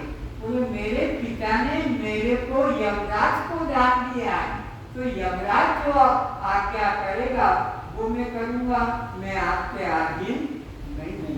मैं यमराज के। यमराज कहाँ? वो कहीं बाहर गए हैं। कहाँ गए पता नहीं, कब आएंगे पता नहीं। तो ठीक है, मैं द्वार पे खड़ा हूँ। 3 दिन तक वो बालक द्वार पर भूखा प्यासा खड़ा रहा। उस यमराज के घर का यमराज की पत्नी ने श्रद्धा से दिया पर उसने कोई स्वीकार नहीं किया। 3 दिन बाद वो तो सीधा अंदर चला गया, जैसे पुरुष लोग संध्या को अपने घर में घुस जाते हैं। अरे तुम सीधे किसी घर में आ गए, क्यों? अरे 3 दिन से हमारे द्वार पर एक ब्राह्मण बालक भूखा, उसको जाकर देखो वो क्यों भूखा है, क्या इच्छा लेकर आना है जो उसकी पूरी नहीं हो रही है, और वो नहीं खा, जाके परेशान करो। गया, जाकर प्रणाम किया। यहाँ 3 दिन तक मेरे द्वार पर भूखे प्यासे खड़े रहे, तो मुझे क्षमा करो और आपकी जो भी इच्छा है उसको मैं पूरी करूँगा। तो कब पहले तो आप ये काम करो कि मेरा बाप मेरे वियोग में रो रहा हो। गुस्से में तो बोल दिया, पश्चाताप कर रहा होगा, और मैं यहाँ गया तो मेरे बाप का दुख दूर कर दो। पहली इच्छा क्या बताई कि मेरे बाप के मन में जो दुख है मेरे वियोग का, उसको तुम दूर कर दो। तब मैं भोजन कर दिया। यमराज ने बोल दिया कि कर दिया, मैं कर दिया, तो सब भूल गया। उसका बाद से बाप पुत्र वियोग की घटना मन से चली गई। और मैं जब जाऊंगा तो मेरे को ऐसे ही समझे जैसे खेल कूद के बाहर से घर में यमलोक से आ रहा, ये बात भी मन से भूल जाए। क्योंकि लोग घर में भी डरेंगे कि ये तो भूत बन के आ गया, इसलिए मेरे को घर में भी घुसने नहीं दे, क्योंकि यमराज मौत से वापिस आ जाए तो उसको लोग समझेंगे कोई भूत हो गए, तो वो भी कर दिया। अब तेरी क्या इच्छा है, वो इच्छा मेरे को बता, मैं उसको पूरी कर देता हूँ। तो फिर वो अपनी इच्छा बताता है कि यह क्या इच्छा है? अग्नि विद्या। जोर से। अग्नि विद्या। अग्नि विद्या क्या है, अग्नि किस तरह से होती है, तो उसने बता दिया कि ये यज्ञ के लिए अग्नि की आवश्यकता होती है और ये अग्नि में आहुति दी जाती है। अग्नि विद्या को समझाया बहुत तरीके से। उसके बाद में फिर उसने पूछा, देह के साथ साथ आत्मा मर जाती है कि जिंदा है? देह के साथ साथ आत्मा मर जाती है, जिंदा है। देह के साथ साथ आत्मा मर जाती है ये कि प्रश्न कर दिया कि देह के साथ साथ क्या आत्मा भी मर जाती है कि नहीं? पूरे नहीं, ऐसा कभी नहीं होता। पूरे में कैसे मानो कि आत्मा नहीं मरती है? तो कहा, एक मरे हुए पशु को तुम 8 दिन ऐसे ही छोड़ दो, किसी मनुष्य को या पशु को, तो क्या देखते हो कि उसके अंदर से कीड़े निकलते हैं। अगर वहाँ आत्मा निकलकर चली जाती मरे पशु से तो कोई कीड़ा पैदा नहीं होता। तो ये प्रत्यक्ष प्रमाण। दूसरा प्रमाण कुछ हमारा प्रैक्टिकल नहीं है, कोई बात नहीं, तो रहने दो।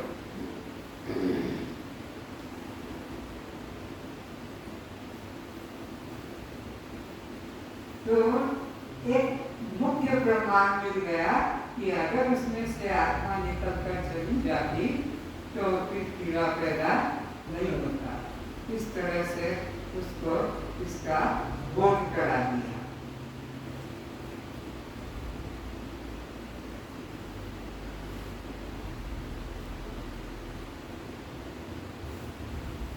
वो मेरे को आत्मा का अनुभव करा।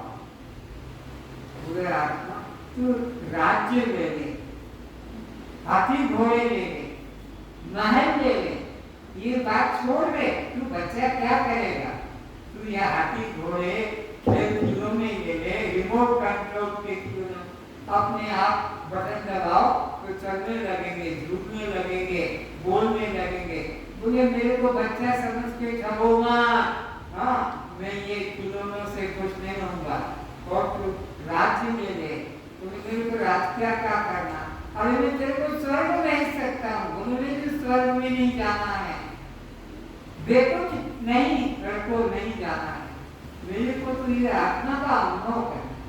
ध्यान से सुनो, तुम जितने लोग बैठे हो, एक बालक अपने पिता से मांग कर रहा है कि मुझे आत्मा को जानना है, मुझे राज्य नहीं, हाथी घोड़े नहीं, स्वर्ग में नहीं, इंद्रपद भी नहीं, ये सब मैं भोग चुका हूँ। 84 लाख में भोगते भोगते आ रहा हूँ।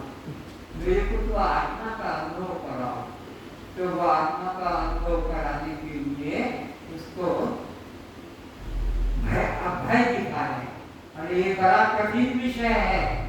कोई बच्चा समझ के मुझे डराओ नहीं, ये कठिन विषय है, इसीलिए जानने योग्य।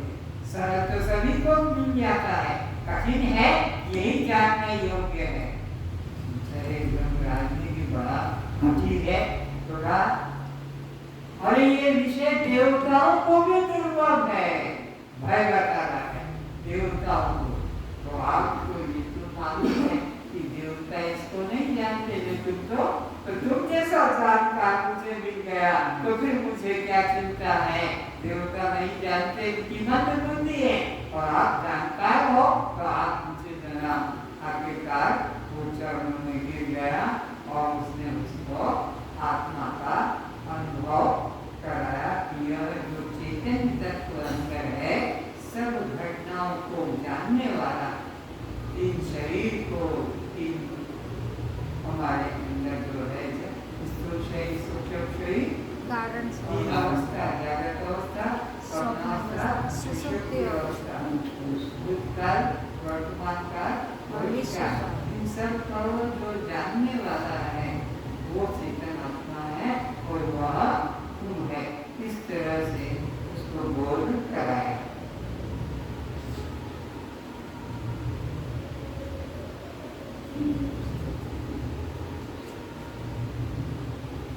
देखिए उपनिषद की बात बता रहा हूँ। अब राजा जनक अपने महल में रानी के साथ सो रहे हैं। सोते सोते सुबह उन्होंने क्या देखा,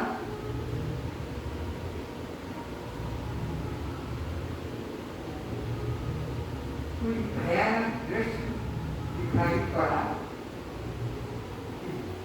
बाघ आकर उसे खा रहा, चीख पड़ा। तो रानी को झटका लगा, कौन मेरे पास है? राजमहल में हूँ, द्वार पर तो नंगी तलवार लेकर पहरेदार खड़े हैं, किसने मेरी छाती कैसे धक्का दिया? देखा क्या हुआ, क्या हुआ, कैसे चिल्लाया?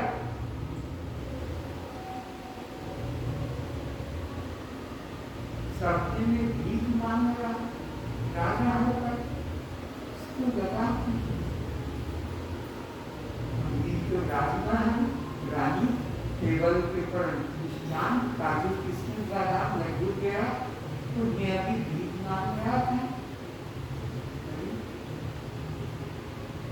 उसको तो सुला दिया, सोचा कुछ नहीं, राजा को भी नहीं।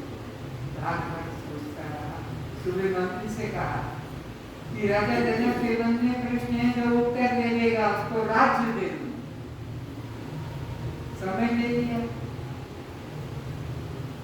और जब तक उत्तर नहीं मिलेगा, जब तक उत्तर नहीं मिलेगा वो कोई बाहर, मेरा प्रश्न अंदर आने वालों को ही सुनाई पड़ेगा, नगर वालों को पता नहीं लगना चाहिए।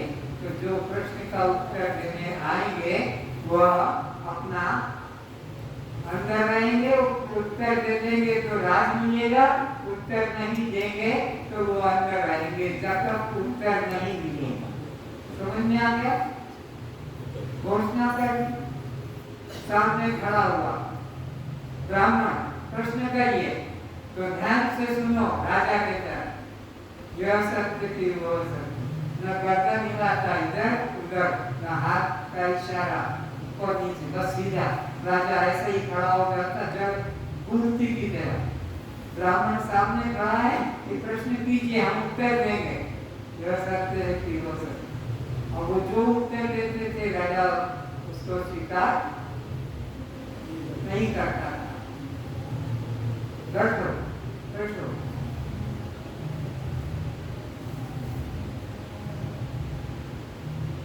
और उत्तर नहीं मिलता था तो उसको पानी में डुबा देता।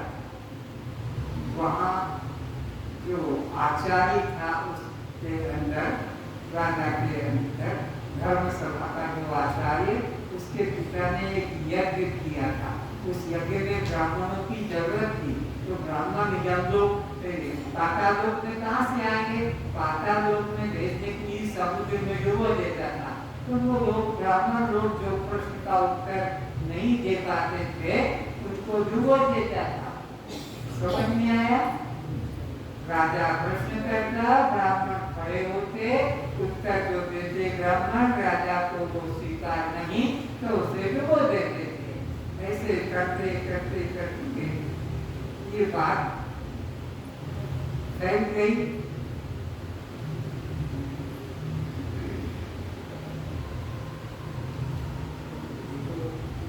कि जो उत्तर दे देगा उसको राजा राज्य दे देगा। तो थोड़ा विचार करना है। एक गुरुकुल था, गुरुकुल के आचार्य उद्धव ऋषि, उन्होंने गुरुकुल खोल रखा था, विद्या पढ़ाते थे।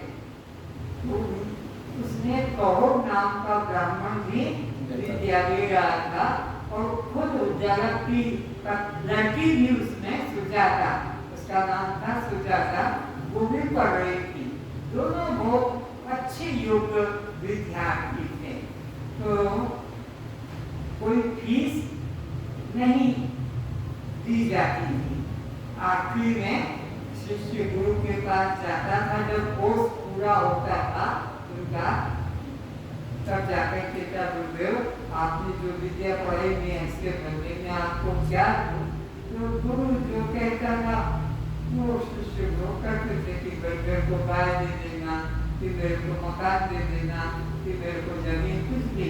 तो सोचा पुजारा ऋषि ने, अगर मेरी लड़की की शादी इस कौर विद्यार्थी से कर दें तो बड़ी सुखी हो जाएगी, ये दोनों अच्छे हैं। तो आखिरी में आया और प्रणाम किया, कोर्स पूरा हो गया, क्लास का पूरा डिग्री प्राप्त हो गई।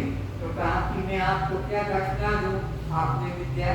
तो बोले तो मेरी लड़की से भी तो एकदम चमक गया। कभी सोचा भी नहीं था कि मैं गुरु की लड़की से अपनी शादी करूंगा, पर गुरु की आज्ञा थी तो इनकार ने स्वीकार कर लिया और अपने गांव जा रहा है, क्योंकि कोर्स पूरा हो गया, पढ़ाई पूरी।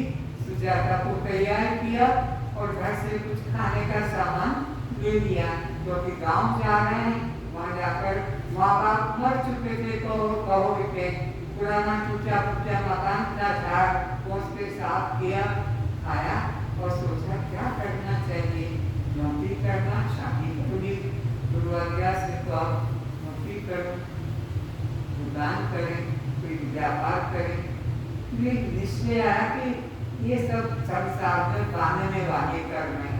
जो गुरु ने विद्या पढ़ाई, बड़ी विद्या, हम इस गांव वालों को तो गांव में विद्यालय खोल दिया, गांव के घर घर में बता दिया कि कल से अपने बच्चों को हमारे पास पढ़ने को भेजे, और कोई मांग नहीं।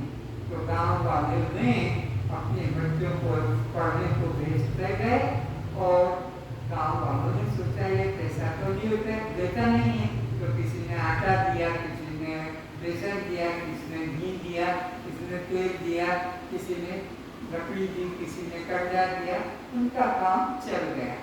अब ग्रस्त में आ गए, सुजाता के पेट में बच्चा आ गया।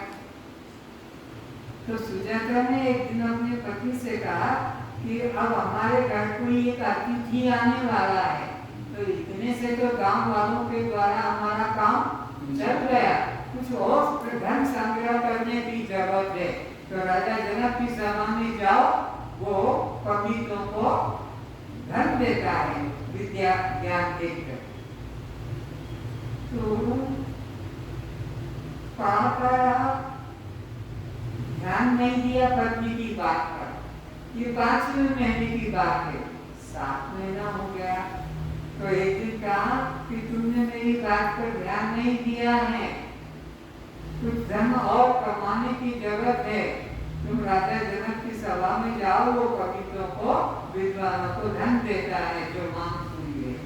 तो उस वक्त जब ये पढ़ा रहा था तो इसके मुख से वेद निकल गया कि जब तक जीव ब्रह्म की उपासना नहीं करेगा इसका कल्याण नहीं होगा। ये बात सुनी सुजाता ने। सुजाता के पेट में है बच्चा, उसने कहा गर्भ में से कि तुम गुरुद्रोही हो। तो गुरु ने अद्वैत ज्ञान सिखाया, एक ब्रह्म के अलावा दूसरा, और तुम कहते हो कि जब तक जीव ब्रह्म की उपासना नहीं करेगा कल्याण नहीं। जीवो ब्रह्मेव केवलम, ये जीव केवल ब्रह्म है, और तुम द्वैत लेकर आ रहे हो मेरे पास में।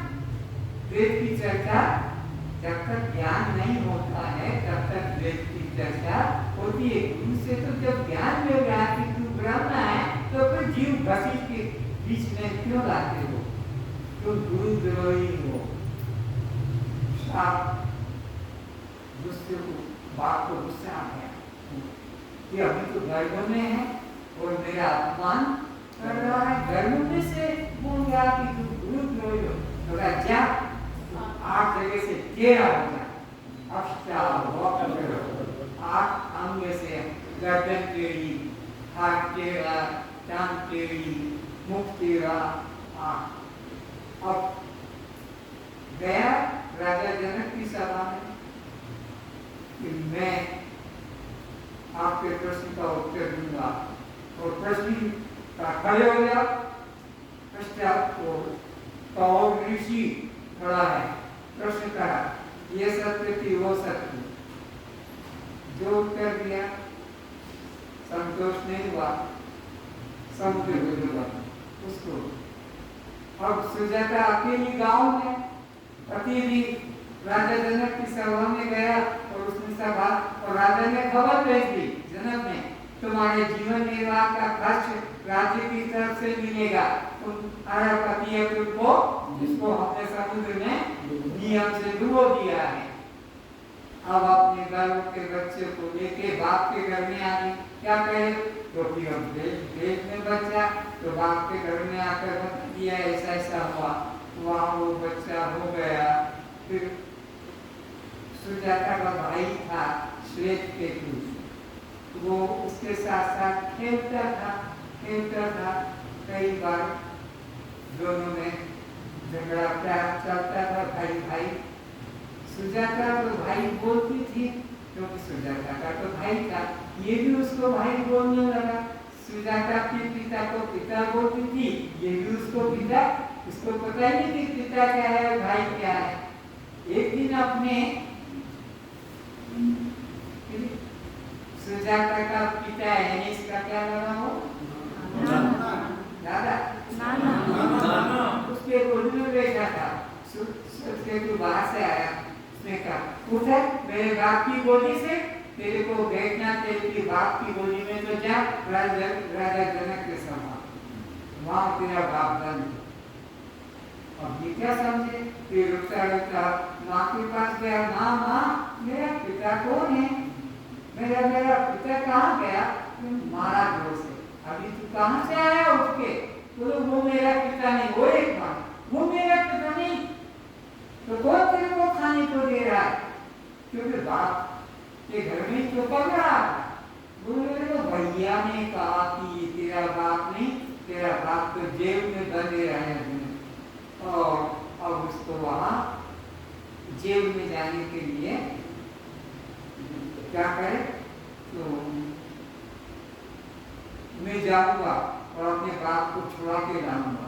बोले देख तेरा बाप मेरी असहाय अवस्था में मुझे छोड़ के गया है और तू भी चला जाएगा, तो मैं किसके सहारे जीऊंगी। बोले नहीं, मैं अपने बाप को लेके आऊंगा। नहीं बेटा जिद मत कर, ये बेटा शत्रु मत जिद कर।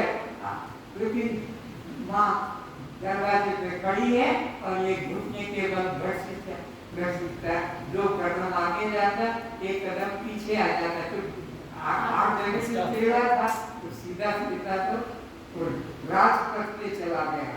उधर से राजा हाथी पे बैठ के आ रहा है जनक, और ये बिल्कुल हाथी के पांव के पास आ गया। महावत से कहा हे हाथी को रोको। राजा ने हाथी को रुकवाया और कहा उसको देख, तो रे तू अंधा है, दिखता नहीं, तो वो पीछे जो श्वेत केतु हाथी के पांव पे था, श्वेत केतु नहीं गुरु जी, अष्टावक्र। सुनो, वो कहता है राजा को, अष्टावक्र क्यों रे तू अंधा है क्या। ऊपर से हाथी पे बैठा राजा जनक, अष्टावक्र जो पांव के अंदर था हाथी के, उसको कहा तू अंधा है, दिखता नहीं। तो इसमें बच्चे ने कहा अष्टावक्र, अंधा तो तू है, मैं बच्चा हाथी के पैर के सामने हूँ, तेरे को दिख रहा, तू समझदार है, अंधे गूंगे अंधे को पहले रास्ता, और तूने हाथी को नहीं किया। समझ में आ गया कि ये बहुत समझदार है, हाथी को महावत से एक तरफ करो, चला गया। फिर पूछा तू कहाँ जा रहा है, बोले जनक की सभा में जा रहा हूँ, वहाँ ब्राह्मणों की इज्जत होती है, ब्राह्मण से प्रश्न पूछा जाता है, उत्तर देगा तो वो राज देता है, तो मैं वहाँ जा रहा हूँ। मैं सोचा कि जो वहीं जाएगा इसको कोई घुसने नहीं देगा, तो ये जल्दी से हाथी को मोड़ के अपने महल में चला गया उस ब्राह्मण की सभा में। और ये द्वार पर देरी में पहुंचा, द्वारपालों ने रोका, कहाँ अंदर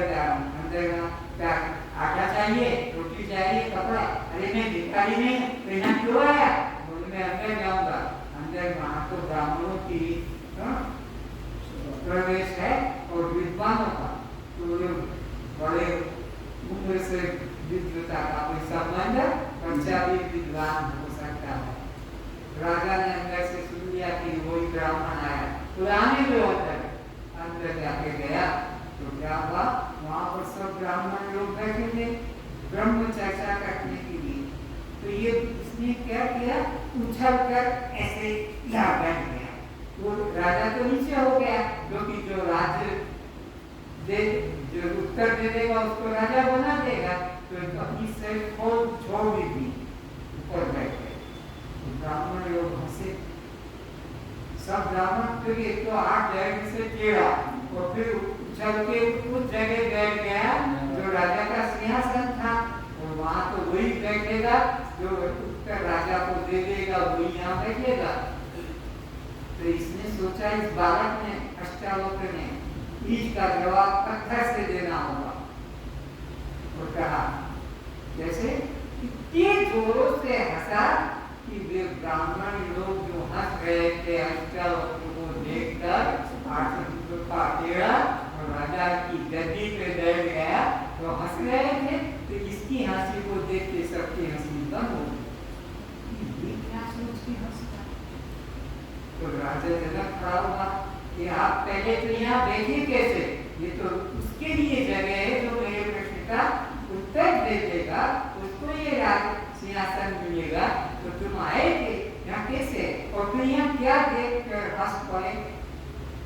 तो कहा मैं क्यों हंसा ये जानना चाहता है। मेरे को हंसी इसलिए आई कि मैंने सुना था कि राजा जनक की सभा में बड़े विद्वान बैठे हैं जो ब्रह्म की चर्चा करते हैं। तो मेरे को हंसी इसलिए आई कि यहाँ है चमारों की सभा में और ब्रह्म की चर्चा। तो राजा ने कहा समझ के बोलो, यहाँ कोई चमार नहीं है, सब ब्राह्मण उच्च कोटि के द्विवेदी त्रिवेदी चतुर्वेदी है, तुमने कैसे कहा? भाई ब्रह्म वेदी में ब्रह्म चर्चा कर रहे हैं, तो मुझे हंसी आ गई, क्योंकि ये तो हंसे थे मेरे को अंदर आकर यहाँ देखकर। अगर ये ब्रह्मदर्शी होते तो ब्रह्म कहीं से टेढ़ा लंबा डूंगा होता। इन्होंने हंसी क्यों आई इनको? अगर ये सब ब्राह्मण है, ब्रह्म को जानते हैं, ब्रह्म चर्चा करते हैं, ब्रह्म कैसा है?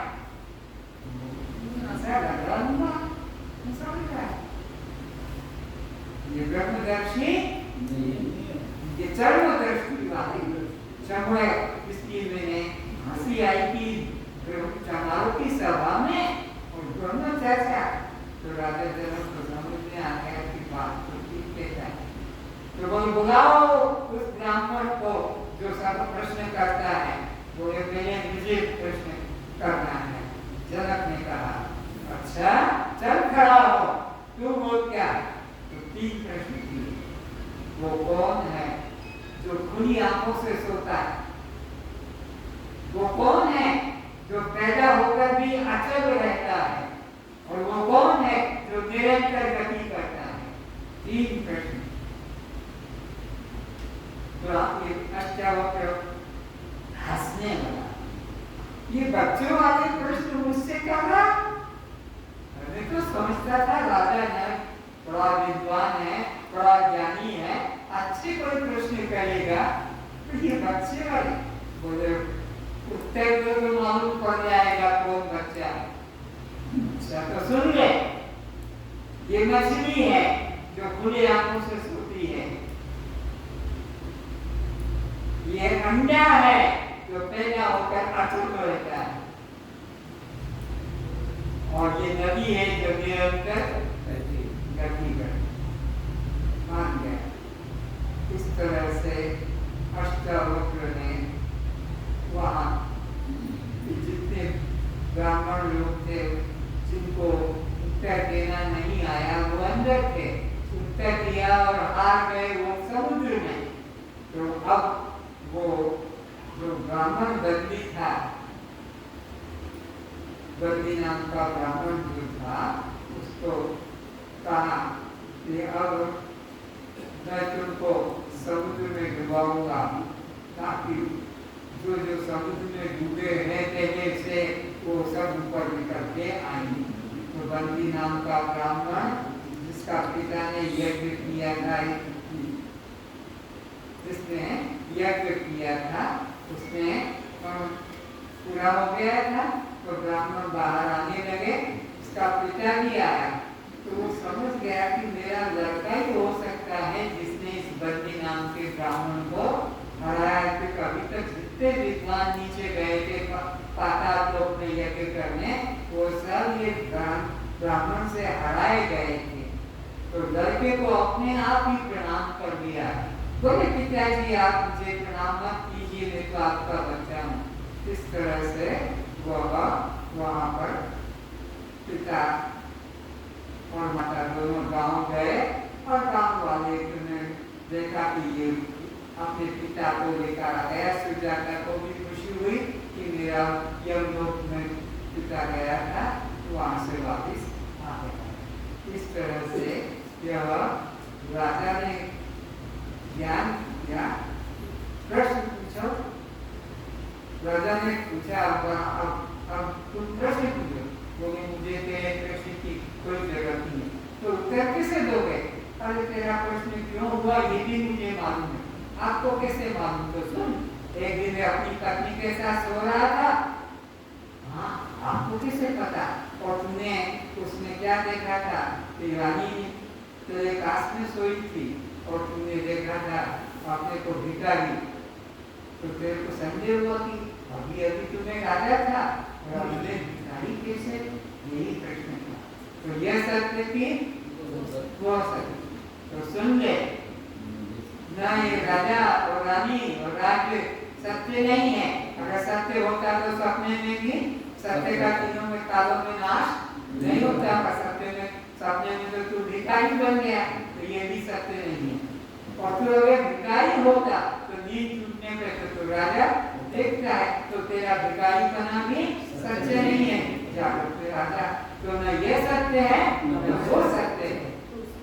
अब सुन ले असली बात जो तूने नहीं पूछी है, पर मेरे को तो मालूम है कि उसके बिना तेरा कल्याण। असली बात क्या है?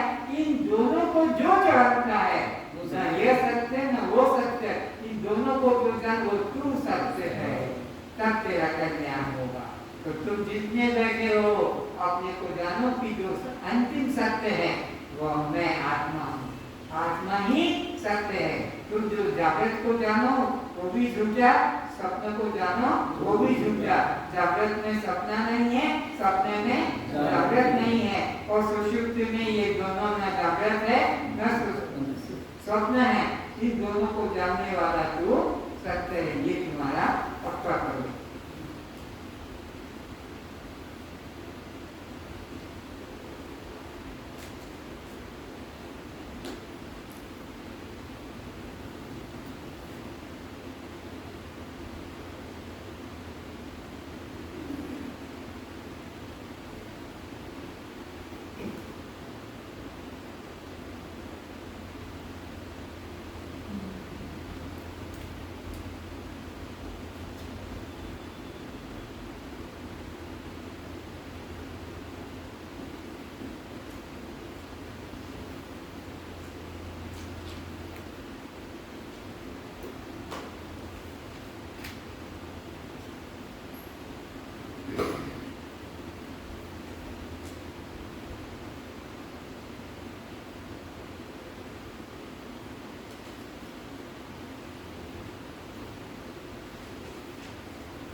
आज का विषय यही पर समाप्त किया जाता है। अभी विषय तो लंबा है पर इतना काफी है, कुछ दिन में फिर जाना चाहिए।